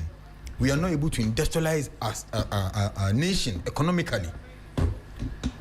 Uncle Ebo might have some cash with him. He may be a businessman. My brother there could also have some money running a business. I may also have some money that I run my own business. What we lack as Africans and even Ghanaians is that our inability to put our resources together to form businesses. And this has trickled down to the youth. We want to do everything on our own. But in other jurisdictions, that is not what they do. Johnny, I have lived in Ashaiman. Right. All my years. I schooled in Tema. I schooled at Tematech. My father worked with Nestle. And so when we talk about Valco, I know Valco and I know Valco very well. In the past when we were kids, people who worked at Valco are identified by the name Valco man. If you want to go to a particular location and you are not really finding your roots, right? The landmark we use is Valco man's house. You understand? If there is a compound house that a Valco man lives in fact, at that time, it was very difficult to see or find a Valco man living in a compound house. Right. They all have their houses. Right. This was the level Valco was. Everything was on point. But historically, we know that it got to a point where they had to leave and hand over Valco to the government of Ghana. And we all saw the challenges that Valco had already gone in. Valco was strategically positioned to help the country economically. And unfortunately, we have gotten to where we are now. There is a place called Gulf City between Tema and Ashaiman. Yes. You see the golf park? That recreational center was built by Valco. At the time, even now, if you go to Community 4, they have what we call is it Valco Park, where their kids go to play. We have Valco guest houses. Valco had a lot of facilities just to support their workers and to support communities. Today, government took over and we've realized that there are financial losses, there's been reduction in their production and all that. Look, let me not go far. My thought, economic perspective about this privatization and argument is that Valco needs a strategic investor. A strategic investor to inject fresh capital into Valco. Against what the workers are saying will yes. hit them in terms of keeping their jobs and they losing their jobs as well. You see, I sometimes find it difficult to understand what their position is. As we speak, Valco is underproducing. They are not running full capacity. Right. They're doing 17 to 20%. Exactly, out of 100. If a strategic investor is coming in and is coming to inject 600 million into the company, it tells you that if they have 100 workers, the number of workers would have to be multiplied by 2 or by 3. Because they are not going to run at that 17 to 20% capacity. They're going to run more than that. As we speak, they are able to produce about 40 to 50 metric tons of whatever production they do. Right. And whoever is coming to invest in would make sure that they produce to the maximum capacity, which is to about 200 to 300 metric tons. And that 200 to 300 metric tons cannot be achieved with the number of workers they have. Automatically, they would have to employ more people. They have to employ more young people. Look at those who did the demonstration yesterday. Most of them were young, old men. Most of them were old men. At the time when... Why old men can't demonstrate? Oh, they can demonstrate, but what I'm saying is that we need an investor who would do more employment to bring in more young people. More young people. Look, at the point when Valco was running down, what they did was they did redundancy, all right? And you read that most of the young guys, I have lived close to Valco before, so most of the young guys applied for the redundancy, took their monies and then left. But the old men didn't go, they still stayed. And most of them are those we saw yesterday. You understand? Right. So for me, I think that it is important for government to strategically bring in a partner or an investor who would come and invest into Valco so they can reach their maximum capacity. The shutdown of Valco some time ago and the underproduction have contributed to a lot of challenges within the Tema enclave. Because the number of people Valco used to employ, they are not able to employ that number. Their produce that at the time was given to other companies like Aluwex. Aluwex is gone. Aluwex is gone. Their roofing sheets are torn. At my when I did my attachment at Aluex, a very beautiful company. You go for lunch and do almost everything. They had bars for free. Yes, you were eating for free. Yes, at the time, you see, they have what we call Valco Baller. Those in Tema know what I'm talking about. They got Valco Baller. You can go to Valco Baller and find a very nice watch. We go to the baller and pick stuffs and come and use at home. That was Valco for you. Today, we cannot say the same thing. There's nothing good to write home about Valco. So we need a strategic investor to come in, inject more money into the company so they can do more employment and shore up their production capacity. Derek, where do you suspect this fear of loss of jobs is coming from? Particularly if you look at the fact that we import the alumina. We export our bauxite out there. We import alumina. If we decide to add value to Valco, we will turn around the story, contribute to the economic transformation agenda of the country. But then at the heart of it, the workers are saying, we fear that if a strategic investor comes in, we will lose our jobs. I don't know, but where do you suspect this is coming from? Okay, John, a very good morning to your viewers and your listeners out there. The best in the morning. The conversation of Valco is one that we as a people of this country must pay critical attention to it. And there's a saying that suggests that there's no rumor without an iota of truth. And so if the workers at Valco are protesting against a rumor that they think that Valco will be taken over by Ibrahim Mahama. I mean, I am one that I am not against a local businessman taking over an economy of the nation. At the end of the day, I say that when whatever profits that the person makes, the monies are not repatriated out of the country. And so it comes back to help our nation. But why would we want to give out a state-owned entity like Valco? Ghana operates on an 80 billion cedis annual budget. Valco needs about $700 million to be fully operationalized for them to have that capacity. And so even if we are bringing in an investor, what is the valuation we may have done about Valco that we think that an investor must come and pay off that money? If Mark can pay 700 million and then claim Valco, can't the nation have a 5-year, a 6-year, a 7-year plan to resource Valco for it to get to that capacity that we expect of it? Do we have the luxury of time to wait? But the investor, when he comes in, he wouldn't do that at a go. And that is what we are forgetting. The investor wouldn't come and say, even if he is coming with a 700 million, it will certainly take time for them to get to that capacity. It wouldn't be an overnight conversation. And so he's going to do that in trenches and then it will take some time. So why do we at any point in time, I believe that if it is a matter of management, like how they wanted to do for ECG at some point in time, you outsource the management of Valco to a private company. We did actually with ECG using PDS. That's what I'm saying. That, I mean, we can correct some of the errors that we make as a nation. And so, if we think that is the problem, we can look at it holistically and look for the necessary solutions, because Ebo City here has problem with politicians managing some of these state-owned enterprises. We can look at it in a broader light. What is really the problem with Valco?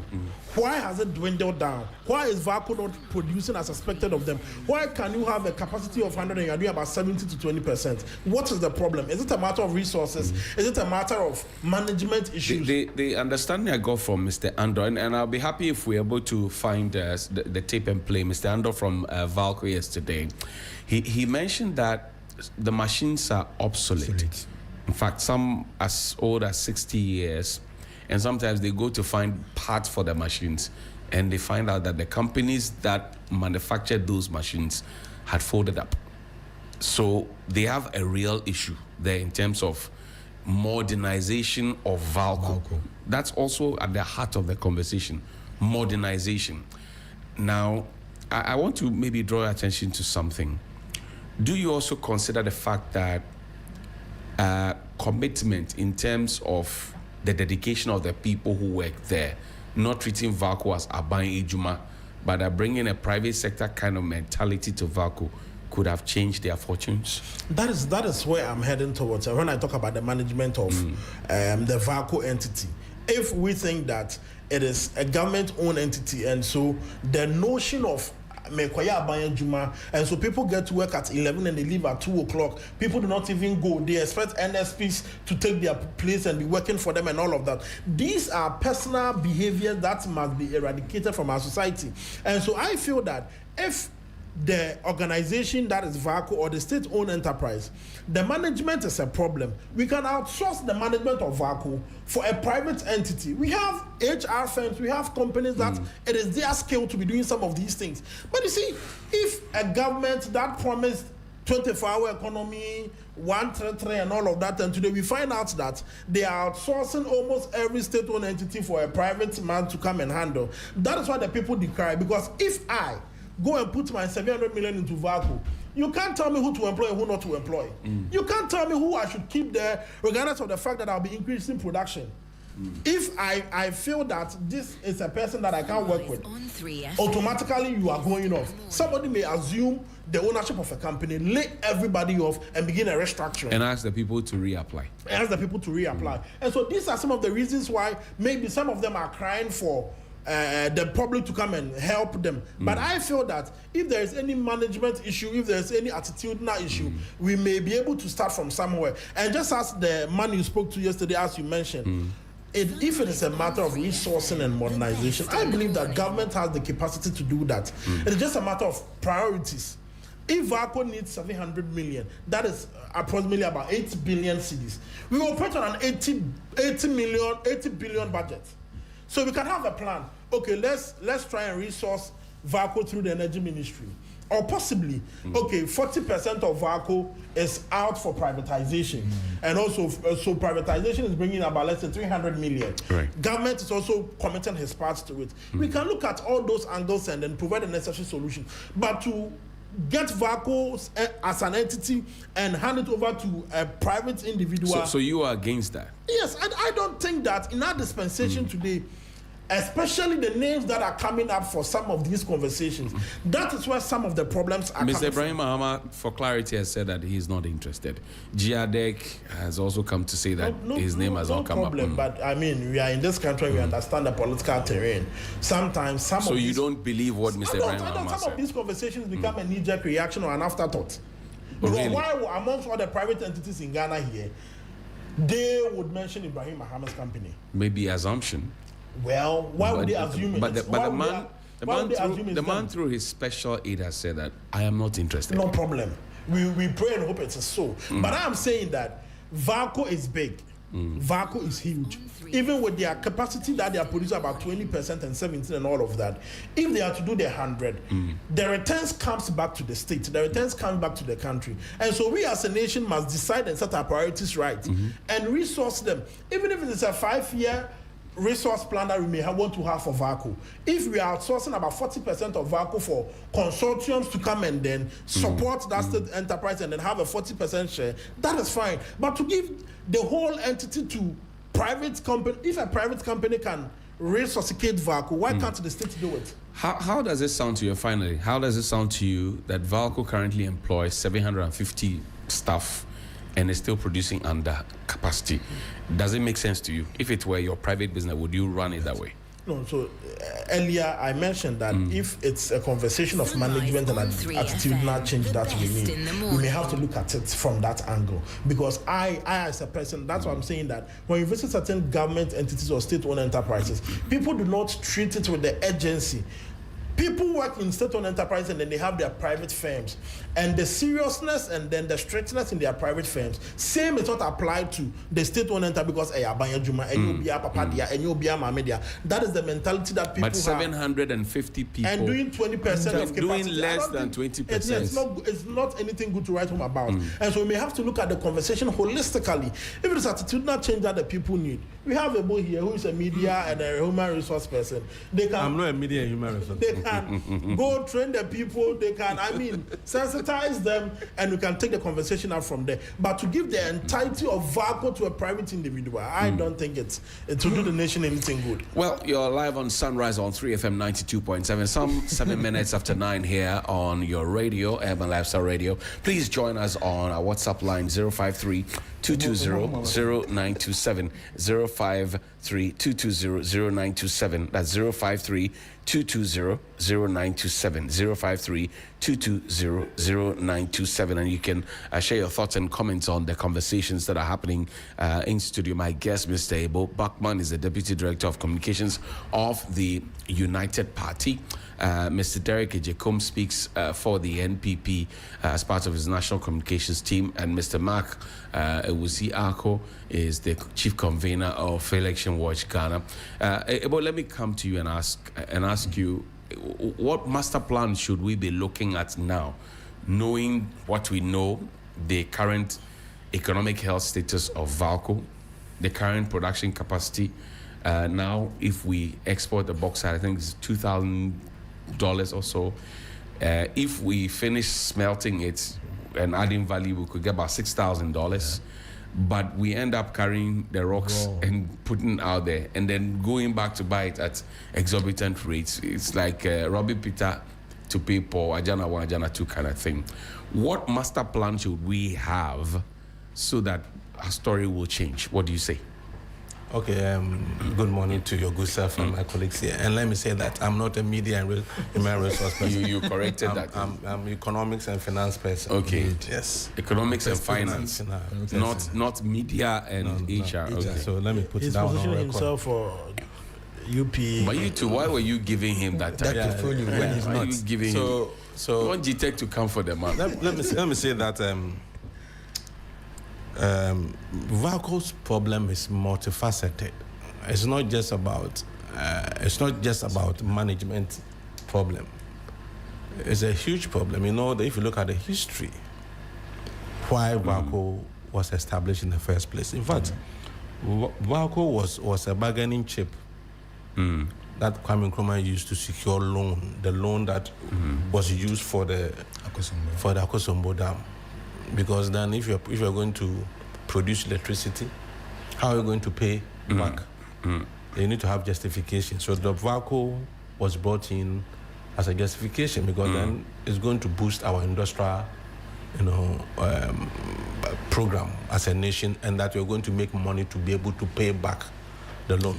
So VALCO started as a very viable business venture. The Kaiser people, the Kaiser Group, who started it, were having about 90% of VALCO ownership. Right. I think, and the Renault smelters were having 10%. So it started not as a government entity. Right. It was wholly privately owned. So, and they were making a lot of money. A lot of good money. Yes. Good money. Treating staff well, giving them all the largest that they could. I mean, VALCO used to be one of the bourgeois companies. Like if you are working at VALCO, you are considered the middle class person. Charlie, after diamond there's gold. After gold there's alumi. Yeah. What are you talking about? so it was a very good business. The people made a lot of money from it, and it was a major source of foreign exchange for the country, apart from employment. So VALCO was, you see, that is why probably those who know the history don't want us to lose it. But if you're not going to lose it, how do you make it better? Because VALCO, as you have it now, is nothing to write home about. The problem is not just about management, it's about energy consumption, availability. A company like a smelter company like VALCO will need massive, uninterrupted energy production to be able to survive. And if you look at the amount of electricity they consume, if they are to operate in their full capacity, they have about 43% of our VRA energy that is supplied from VRA. Right. So their energy requirement is huge, massive.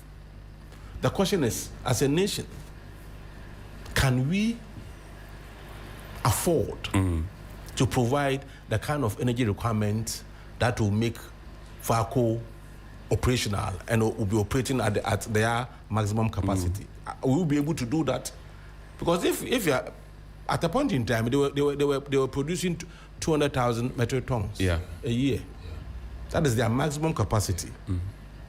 So if we cannot provide the needed energy requirements for them to operate at that maximum capacity.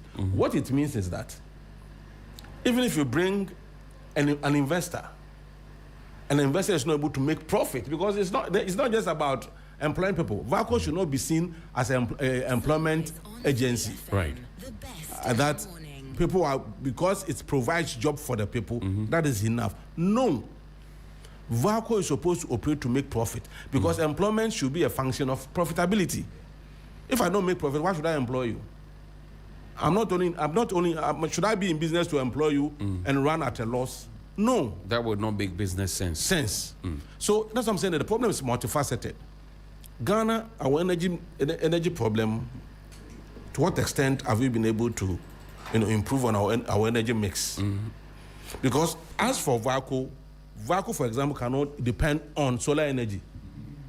They can't. So where do we focus on solar energy so that VACO can also depend on the hydro to be able to do their work? So so we should be able to manage the energy sector so efficiently if we really want to benefit from VACO as a people. But with the strategic investment conversation ongoing now, should it be open so people come in? What would it really mean in terms of the economic security conversations that tag along with it? Would it be the best time to get into something like that? In fact, yesterday I listened to one man, I think he's called Mr. Ankara or something like that. Yes. It's about Nyai Ankara. Yeah. Yes, Horace Nyai Ankara. Yeah. He said they have he mentioned two partners. I think they are engaging who have indicated interest.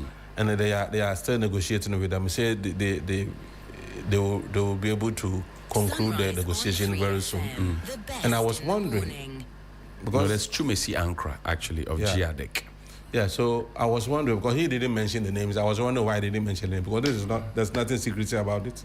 He should have mentioned the names of those who have won. But according to what he said, he said they are globally. He said they are. But you know that if you have a girlfriend and you have not married her, you can be going around introducing her to people as your wife. You have not gone to present. It would have been fair to say that. Oh, we are in negotiation with this. It's company. Actually, if the person leaves you, what would you do? Oh yeah, then we know that you started negotiation with this company, and you started negotiation with this company, and then it didn't work out. And it didn't work out. Are you getting it? So you see, the moment you don't want to mention the names, it's like you are giving impression to people out there, people like Derek out there, that something fishy is going on. So for me, the conversation should be how do we make VACO profitable so that they can be able to keep the people that they have employed, or they can even employ more. And I'm saying it depends largely on our energy availability. Because if you don't have energy, the kind of energy requirements you need to power VACO, if you don't have it as a nation, and the company cannot run its full capacity, then whoever takes over will be difficult for the person to be making profit. So I think it's a broader economic conversation we need to have. Great. If really you want to move forward with VACO. If you check your time now, some 16 minutes after 9 on 3FM 92.7. The Honourable Bernard Bediako Beidu is a member of Parliament for the Akwetia constituency. Obedi Ako. Yeah, he came to fight. Yeah. That was back then when we're trying to build Akwetia. Now Akwetia is built. He's representing, and he's still fighting. No, he's representing them in Parliament. He's fighting for his people in a very nice smoke. He's fighting as well. Fugu Wednesday. Welcome, Honourable. Thank you very much for your time. My pleasure. Thanks for having me. Pleasure. There are conversations about VALCO and whether it is time for a strategic investor. The entirety of VALCO is valued at some $113 million. They owe $450 million. The conversations now are around whether we need $600 million or $700 million capital injection. Again, the conversation about who is going to be that strategic partner has come, to the front burner. The workers are up in arms. They're demonstrating. ICU has petitioned President Mahama through E.B. Bright in Tema. It looks like we want the thing, but we don't know how we want it. Or we don't want the thing, but we think at some point we may need it. What do you see? Well, so you see, thanks for having me. Good morning to your able men, as you have in the studio, yourself, Thank you. and then your team. The two Fugus and the two black. Yes, so for me, change is a very difficult thing for people. And maybe they may be right, they may be wrong. As far as I'm concerned, we surely need a strategic partner. The form is the issue, I think. You see, Falco, yes, a very strategic, and you know, those days, I mean, if you were to mention in the early 90s, about 5 very strategic companies we have in Ghana, you can't do without Falco. That's correct. We've come quite far, and it seems not to be in the same books as it used to be. We need strategic investment to bring in, to also help. But workers, as usual, if you remember ECG, we've had such resistance. Workers, for whatever reason, are often afraid of that change where an investor, a strategic investor, could come in. And why is that? Well, there are these theories out there. When an investor that comes in, surely he would have to make sure that his investment doesn't go waste. That's right. As for the state, why? To date, I keep asking. There are people, individuals who have universities in their name. Okay, universities in their name, who have hospitals in their name, and they are millionaires. And yet, to date, we have schools, the biggest hospitals in the country in the name of the Republic, and then we still cough out money from the consolidated fund. You understand? So there is that fear. But as a country or as a government, you also don't only consider the returns that would come from the investment. You also consider your people who are employed in. So if they have issues, then you need to sit with them to find out what actually the issues are. Right. I have heard, you see, but let me condemn with no uncertainty that those who were on the street and were mentioning the name of our respected business mogul, Mr. Ibrahim Mahama and all that, it's an irresponsible, how do you call it, conduct. We shouldn't encourage that. This but country he through his aide, Rafiq Mahama, has come to say that, look, and I need we have not, and so our lawyers will take this I up. don't know what Ibrahim Mahama has done to some people who would, at any given opportunity, this is a businessman who has been around and doing his own thing, regardless of which government has been in power. You came in 8 years, you couldn't do anything to him. In fact, it was your government that gave the okay for him to have the Damai mines. In fact, Mr. Ibrahim Mahama has said that he had a personal conversation with the president. The president said, yes, you can do the job. I mean, President Nana Akufo-Addo. So it is irresponsible, and he's even threatened the legal action against. That's right. And you see, this is the problem we have as a country. Let anybody try any means to not even prosecute, to sue this gentleman. You hear all the things from our brothers that he's, just exploring the advantage he has because his brother is there. But we have to behave responsibly. Because there is nothing. In fact, I have done my checks. There has not even been any, oral discussion, not to talk of document. So please, that said, we must. But I think that, and I can assure you that the government would not proceed to do anything without sitting with the unions and then the supervisory body that takes care of JADEC and all that. Right. We actually need, and that is what we ought to do. You see what all is doing now, doing quite under well. combat, doing very, very well. You always need a strategic partner. Now, I'm even aware that Tor has taken some stock from the Jubilee field. Yes. This is where we are going. The future looks very bright. Can you imagine if we are able to develop more of that? They refine our own crude. Because Ventio is doing it, Tor is also doing it. If we are able to, this whole thing about going to look at the international Strait of market Hormuz and will then not- will not bother us. whatever is happening will not bother us. So that is what we ought to do. An aluminium company like Valco, if they are at the maximum doing those things for us as they used to do in the early days of our economic whatever, we will be doing well. I would urge on the workers to be cool for now. You see, President Mahama is not interested in doing anything that will hurt them. But for the strategic investor, we need it. The form is what we would negotiate to, so that first and foremost the country will not be shortchanged, and then the workers in there. Look, when we went to Damai, I'm a member of the Mines and Minerals Committee, the Lands and Natural Resources Committee. We went to Damai to, in the build up to the transfer. You know what the challenge was? Over 1,000 workers. Right. We went to meet with them because when we went, we actually went to meet with the management as a committee, both parties. That's right. And when we got there, we were told that, look, we are not the problem. It is the workers, because they didn't know what will happen. So Uncertainty. we had uncertainty. So we had to go and meet the workers, and we assured them that the government has assured that nothing will happen to them. They would all keep working. And we had to even reassure that as a body, As parliamentary we would select ensure committee. that nobody is laid off. We spoke to engineers and planners, and they said in their books they intend even adding on more. Right. Have you heard anybody fired? No. In fact, it's ongoing. They are working. Everything is on. So they should take it cool. Nothing untoward would happen. But as for the investor, it is even in their own interest. Great.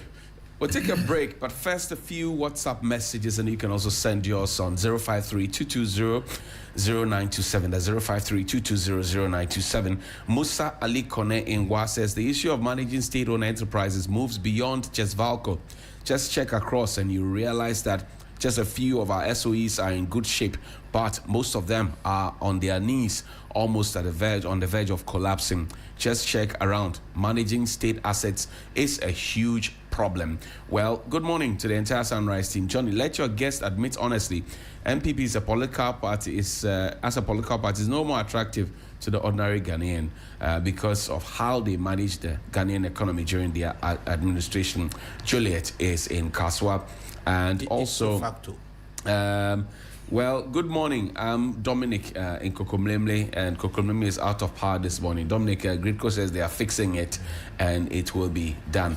Kwame Krachi says Malam Junction, West Hills Mall, and nearby communities are currently experiencing a blackout. Is Doomsor back? That's what somebody is asking. Well, Gridco says this has not happened in a long while, but you can also share your thoughts and comment with us on 053-220-0927. That's 053-220-0927. When we return from the break, Toby Apede, the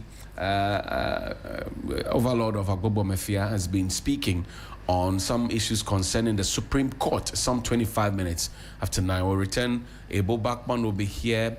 Derek Ejekum will be here, lawyer Bernard Bediakun will be here, and Mr. Mark Ewusi will also be here. See you shortly after this quick break here on Sunrise on 3FM 92.7. My name is Johnny Hughes. Always a pleasure to serve you breakfast.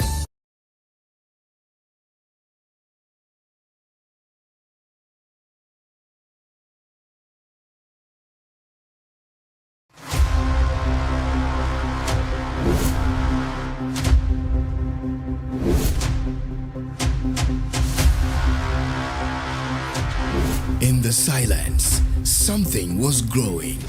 The journey continues. The calm before the storm.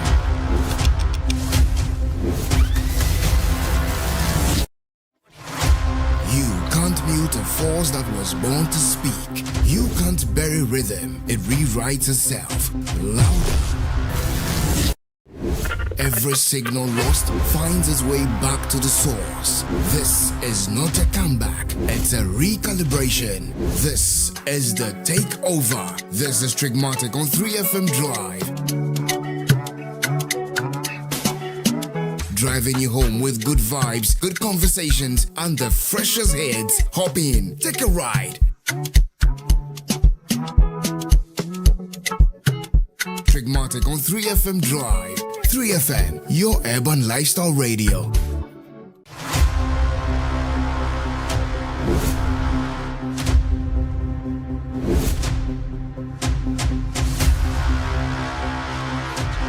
In the silence, something was growing.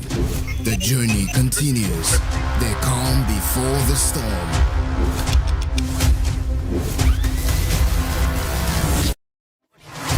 You can't mute a force that was born to speak. You can't bury rhythm. It rewrites itself. Louder. Every signal lost finds its way back to the source. This is not a comeback, it's a recalibration. This is the takeover. This is Trigmatic on 3FM Drive.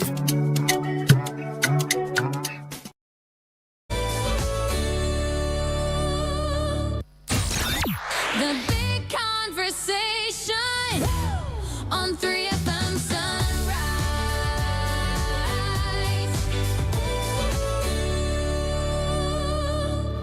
You're welcome back. This is Sunrise on 3FM 92.7. Stanbic Bank says you should imagine choosing your own global destination, enjoying flights free of charge, a 4-star hotel, and unforgettable experiences, all paid for. Stanbic Bank, in collaboration with MasterCard, are making it possible for the world on your card promo. How do you sign up? Well, simply sign up for a new Money Wallet MasterCard. Load or reload $200 or more between now and 14th August 2026 to stand a chance to win a worldwide travel package for two.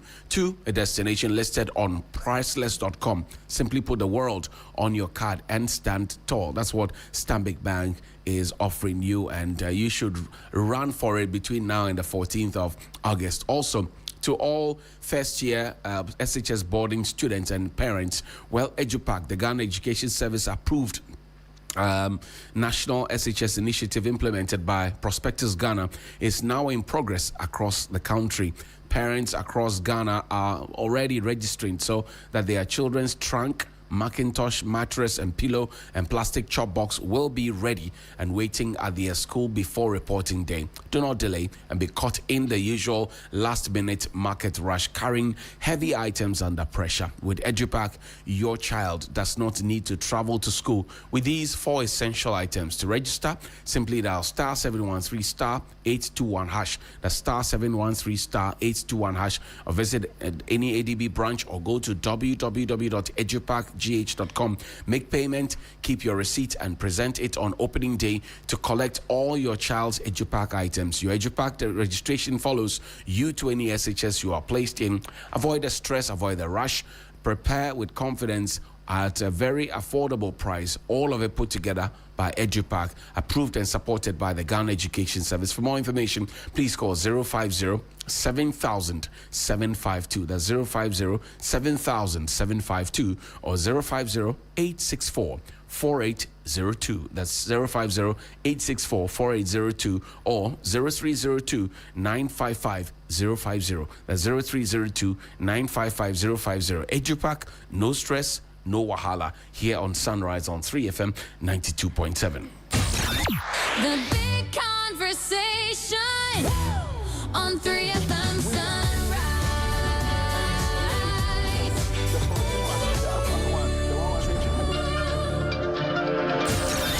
The big conversation on 3FM Sunrise.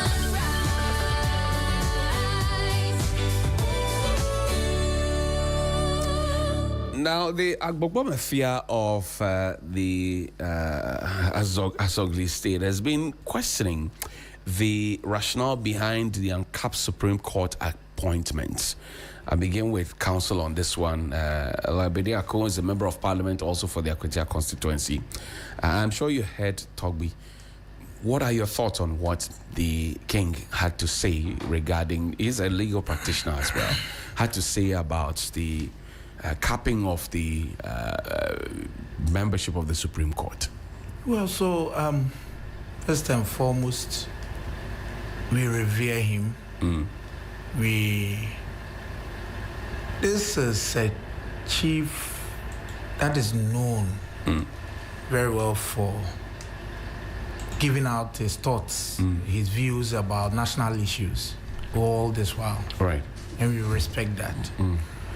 And so, I mean, it's been a conversation out there for a while now.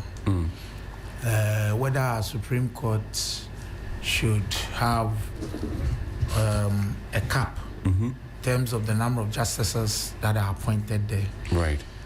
I think the discussion, there seemed to be some consensus among greater number of people who understands these things that there surely should be.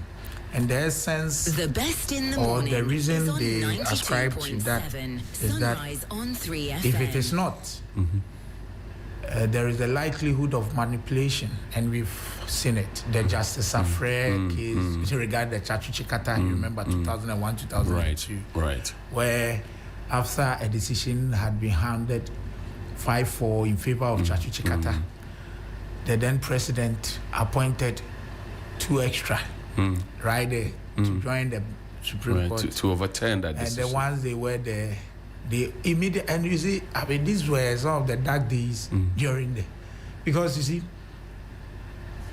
when a person is appointed, and we've seen a number of these, at least there should be some days where the person will be taken through some orientation, because Supreme Court is a different place altogether. But this one, immediately they were appointed, they were empaneled.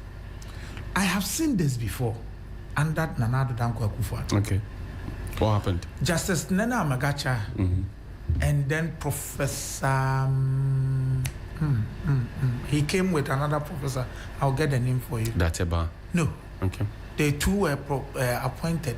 Professor Henry Tamensa. No, it's a man. I'll get the name for you. Right. They were appointed, Nana Amagacha and then Professor Kote. Kote. Good. They were appointed together. Immediately they were appointed. They were empaneled for the Martin Amidu case. Sunrise You remember on Martin 3FM. Amidu case, Right. the age Right. matter. Right. They were immediately. People 1 and 2. It happened. So you see, I understand what our real chief is talking about. The only challenge is with the solution. We all know the problem. The solution is an amendment of the Constitution, which is an entrenched provision. Nobody can do anything about it, unfortunately, at the moment, because Article 128 deals with appointment to the Supreme Court and the number of judges that can be there. Right.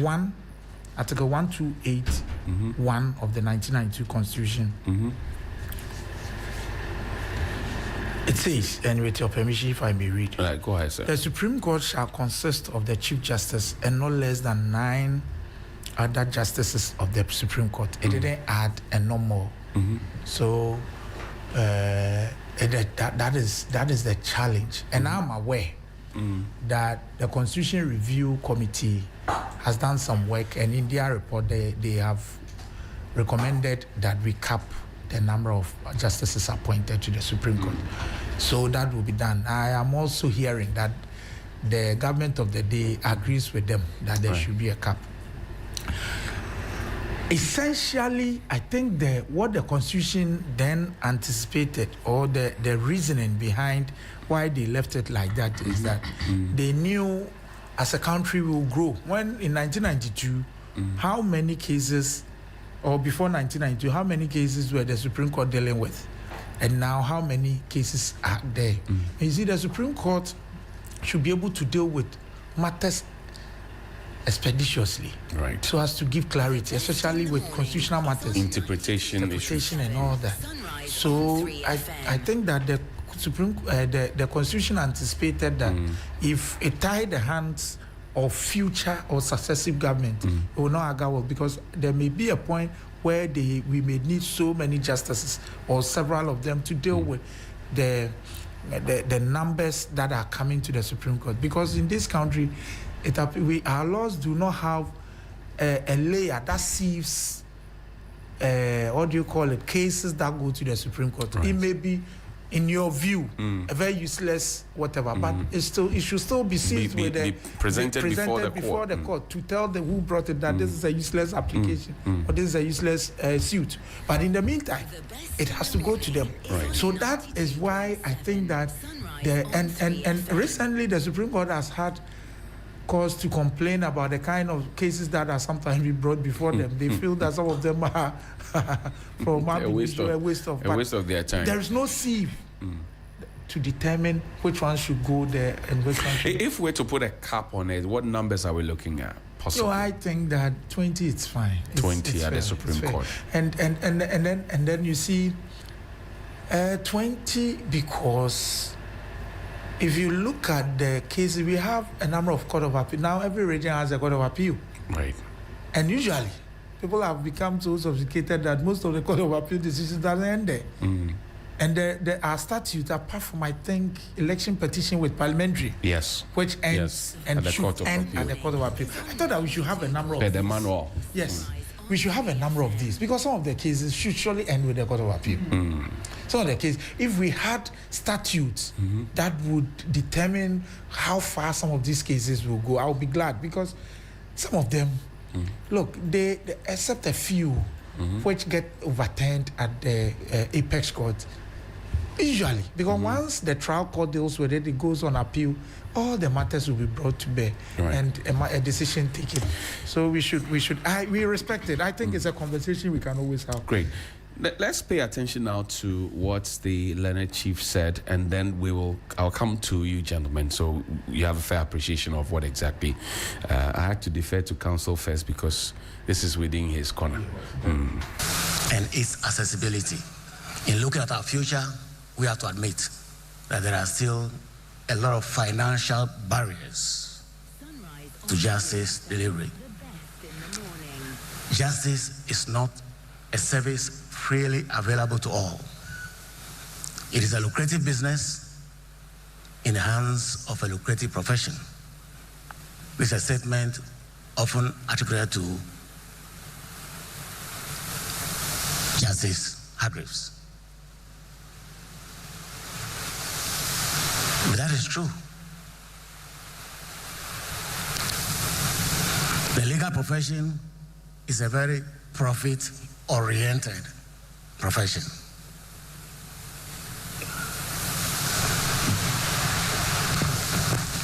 And not all can afford the legal services, meaning that financial barriers exist.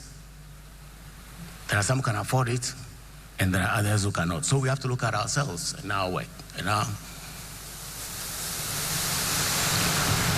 method of building the people to ensure that justice is available to all.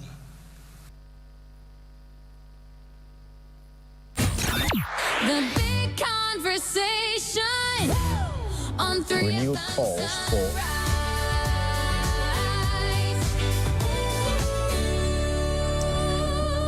Article 128 has been explained to us by the law, but let's take a look at some figures quickly before I go to my panelists. We do know the numbers that have been to the Supreme Court. The Supreme Court Justice appointments under the Fourth Republic, a total of 63, including 3 new nominees that we know about now.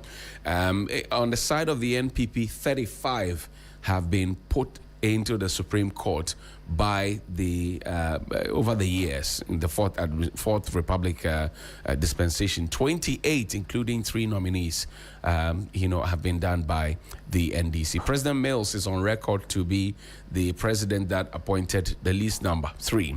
And then you come to President Jerry Rawlings, who did 11 to the Supreme Court, and then you come to President John Mahama, who did 14 thus far. He's had 2 opportunities. And then also President Kufuor did 17. President Akufo-Addo did 18 nominations or put 18 people onto the Supreme Court bench. We know also that in line with the committee's earlier recommendation, the committee proposes the following constitutional reforms. That's a constitutional review committee led by Professor H. Kwesi Prempeh. He is proposing that Article 1281 be amended to provide that the Supreme Court shall consist of the Chief Justice and not more than 14 justices. Lawyer Bidiaku thinks of 20. Exactly. Now, the prescription of an upper limit will provide or preserve appointment flexibility with safeguarding against excessive expansion of the court. We also do know that there should be no numerical cap imposed on the Court of Appeal and the High Court to allow for periodic adjustments in their composition in response to population growth, increased caseloads, and evolving demands of justice delivery. Now, Counsel, I'll give you 1 minute. Yeah, 1 minute. You said 20. The Constitutional Review Committee led by Professor H. Kwesi Prempeh is proposing 14 as a cap. And rather, they are saying that Appeal Court and the High Court should not have a cap so that they can respond to the growing population and the caseloads, etc. But that is the challenge.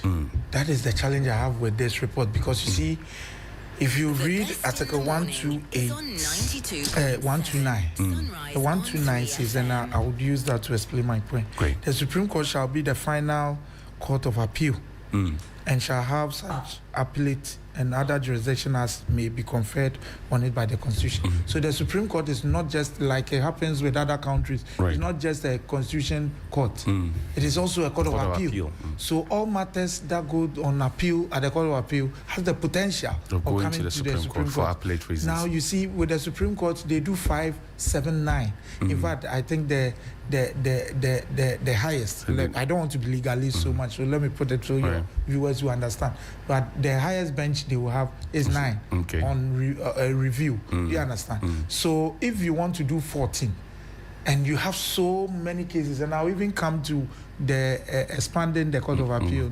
If you have so many cases coming to the Supreme Court, at least you should have, if for nothing at all, you should have 2 of the 9. 2 sets of the 9. Right. Because a case may that come if they are 18 then you have at least, because the Chief Justice is also an administrative, and the Chief Justice has so many things to do. So beyond this, so you include the Chief Justice and maybe an additional one. That's why I said either 19 or 20 will do, because a lot of cases from the Court of Appeal end up there. Even now, how many do we have? How come there are still cases at the Supreme Court which has not been determined? It's because of the sheer numbers.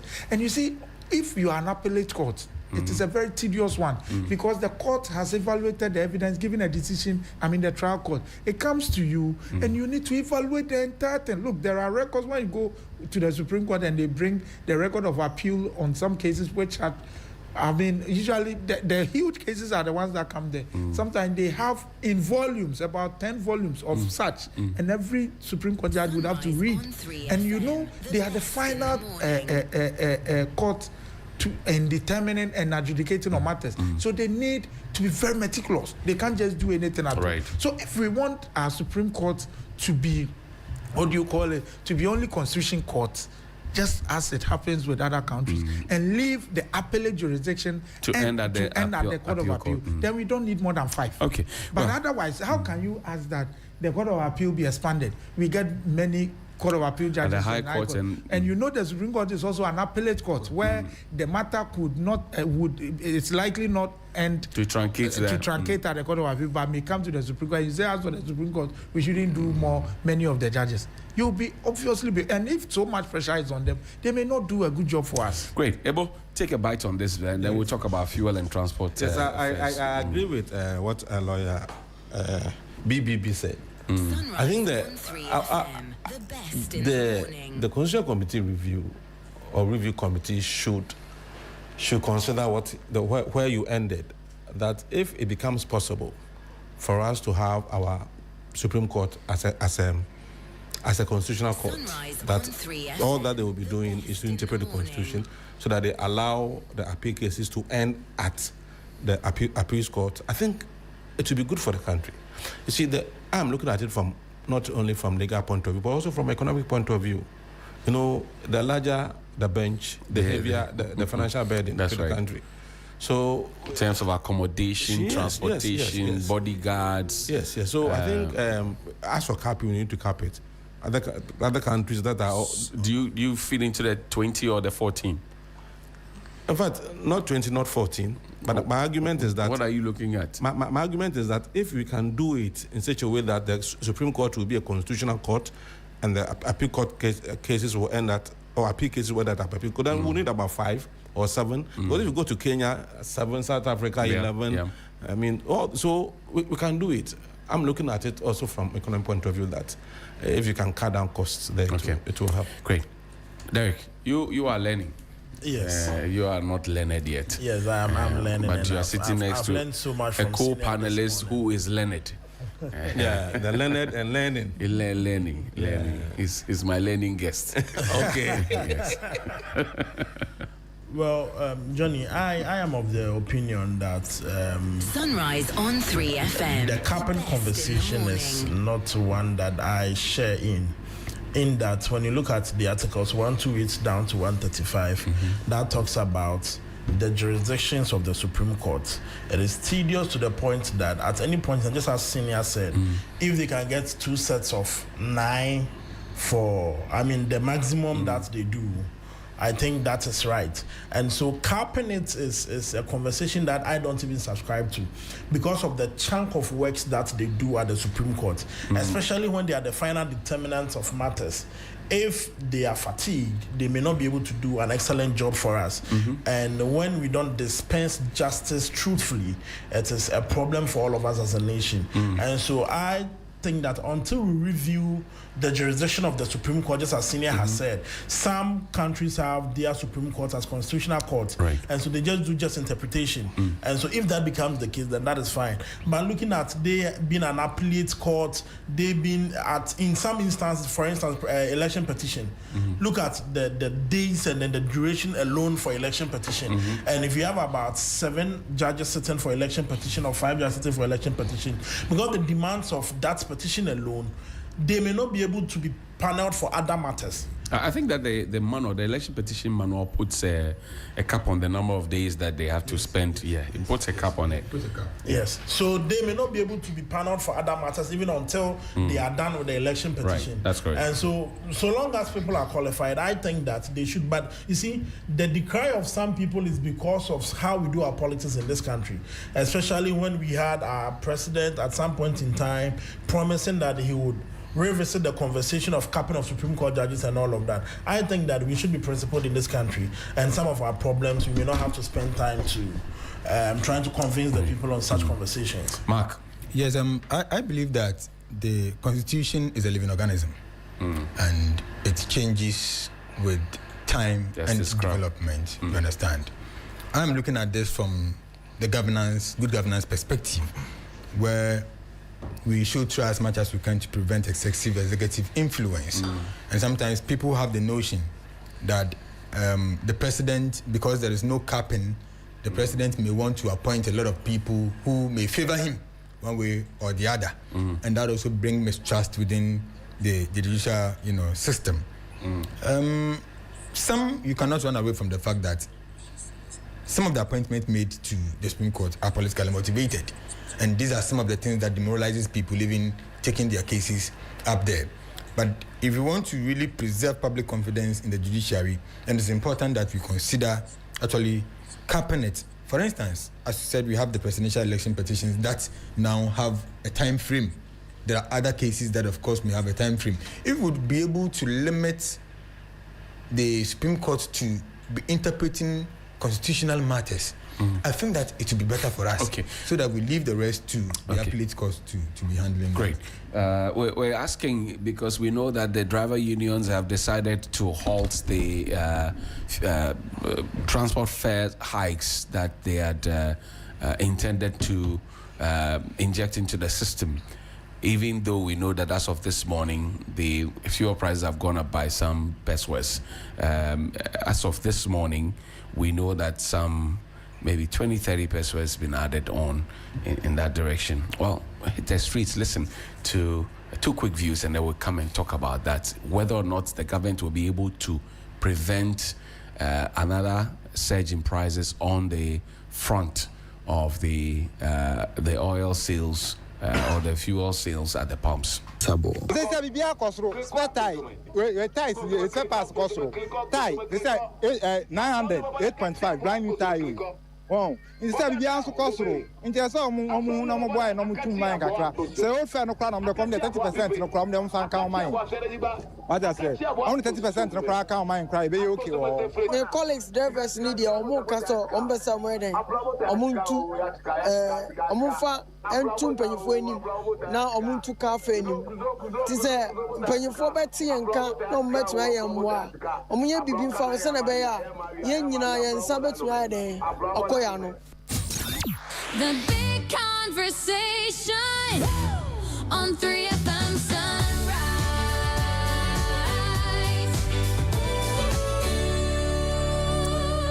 Council, the politics of fuel, transport fares, and matters are rising. Is the government able to prevent prices from rising at the pumps? I think you heard me. My initial comment with regards when I think I was speaking about the Valco thing, and I made mention of what is happening now with Tor.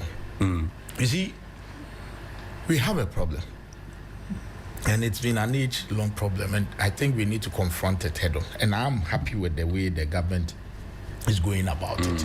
And then we should get to a point where, for the fact that we have oil in our country, until then, until we know, of course, it's finite, so we will surely, have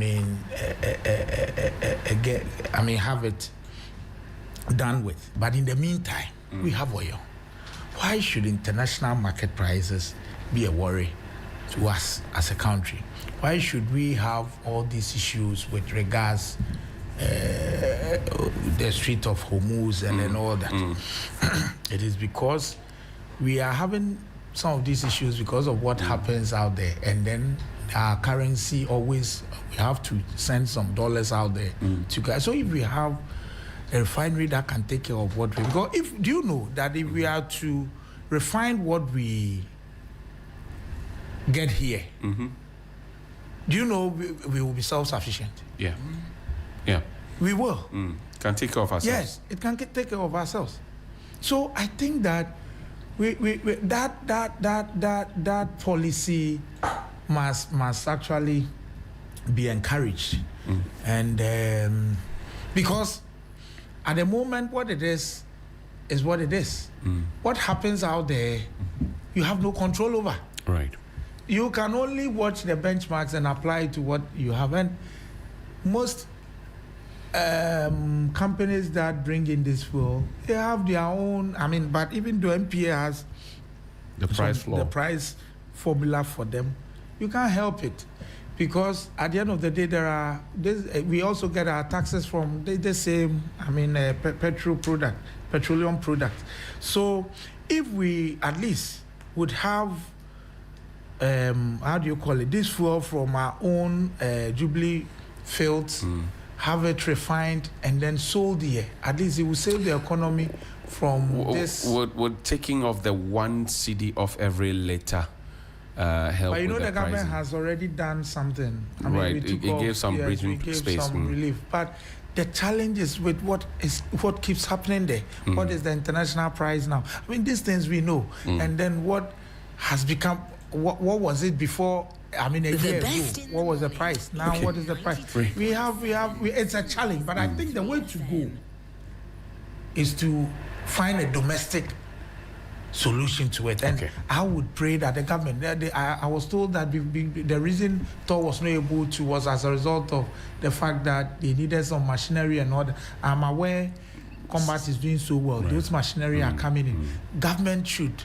And if the energy sector, MPA, Energy Commission, all of them, they should all come together and invest in that. Great. And then we will be able to. Great. Derek, let me bring you in and ask you what your position is on this. The drivers' unions halted their intended price hikes for the transport fares. But then how sustainable is it? What do you see?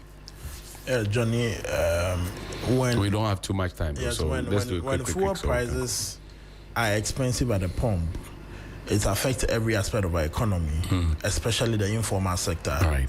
When fuel prices are high, market women increase their prices and all of that. And so this is something that we must pay critical attention to. The last time I said it here, that prior to we paying these amounts of monies, there was nothing like D-levy. And so we begged the president and then the finance. The 1 cedi on each liter. At least for nothing at all, they should relieve us of the 1 cedi per liter, so that we can look at how we can salvage these plights together. But we can't come to the table and having conversations of ways by which we can ensure that our fuel prices are are cheaper when you are taking 1 cedi from every liter that we are buying. And so that must be looked at. I mean, that's the basic they must do first. But you see, we are in a country where some of these things happen, especially it has been rumored that leaders of organizations and all of that most of the times are compromised. You see, they may want to compromise the leaders of the transport unions, but you see, the drivers will revolt at some point in time. Because tell me why somebody... Was that what you were doing when you were in We were power? not doing that. That's what I said. It is rumored. It is rumored. It is alleged. It's interesting that you believe that... Right. It is alleged before I It's interesting that you believe the rumor strongly now. So I'm saying that, you see, they may want to do that, but at some point in time, the driver unions or the drivers who are part of the unions will revolt, and there will be no savior for them. Okay. And so please, we may have to look at all of these things and then... Great. Mark? I think that government has limited control when it comes to petroleum prices, but there are a few things government can do. For example, one, I think recently they did that is a reduction of the taxes and the levies on the petroleum products. Right. I think recently... At the instance of the president. Exactly. They did some. And one significant thing has to do with the stabilization of the cedi. If today we're buying $1 at 17 cedis, you can imagine how much we're going to buy a liter of fuel, right? So these are interventions that government also puts in place. Of course, historically, we have seen that government and successive governments have occasionally reduced, taxes to offer temporary reliefs, but none of these has permanently insulated Ghana from the international oil prices. For which reason, I think I agree with Honorable that we have crude oil, we have thermal oil refinery, we can do the refinery. In fact, yesterday I heard they refined and some of the products are out. Just that there was a little bit of complaint, which is they don't look too clean. Not clean as in bad, but you see, the diesel has a type of color. All right, but this one doesn't really look. It takes time. It takes time. Come along. It takes time. So if you haven't done it for a long time, you know, would have been okay now. So let's gradually build it. I mean, we are a sovereign nation. We can, commercially look at empowering ourselves through. We're a proud nation. Oh yes, a proud nation. But we went to the IMF. Well, Ebo, no, we are no more there. So the issue is that we are looking at two major factors: one external, one internal. When it comes to the issue of fuel prices. What is being sold, the price at which it is being sold at the international market. Currently, I think Brent is about $87.2 or so per barrel. So what it means is that there we don't have control. We don't determine. In fact, even what is produced in Ghana, we don't determine the price. They also same global price. They're carrying it out there. So so we don't have control. But what we have control, which is the forex and inflation. And for me, I think that is where I believe that this government has done enough to ensuring that at least our exchange rate is not happy with. No, but I'm speaking to facts. The exchange rate has dropped and is now stable, and also inflation has dropped. Can you just think about it? What would have been the situation if inflation and exchange rate were so high? Okay, are you getting it? But I think in the long run, what we need to do, my position has always been that strategic reserve. Let's build serious fuel buffer to protect this economy. Okay. When prices fall to a point they can't fall below, that is when you need to buy more to store. Great. As a way of buffering the economy. Thank you, Lawyer Bediako Beidu. We dragged you in at the last instance, but you have honored us with your presence. We're grateful. Thank you very much. And greet the people of Akotia for us. And also Mark Ewusi Ako, and also Derek Ejekum of the NPP, and Mr. Ebo Bachman, now of the United Party, formerly of the NPP, and formerly of the Movement for Change. And formerly of MPP. Yes, and formerly of MPP. of the good MPP.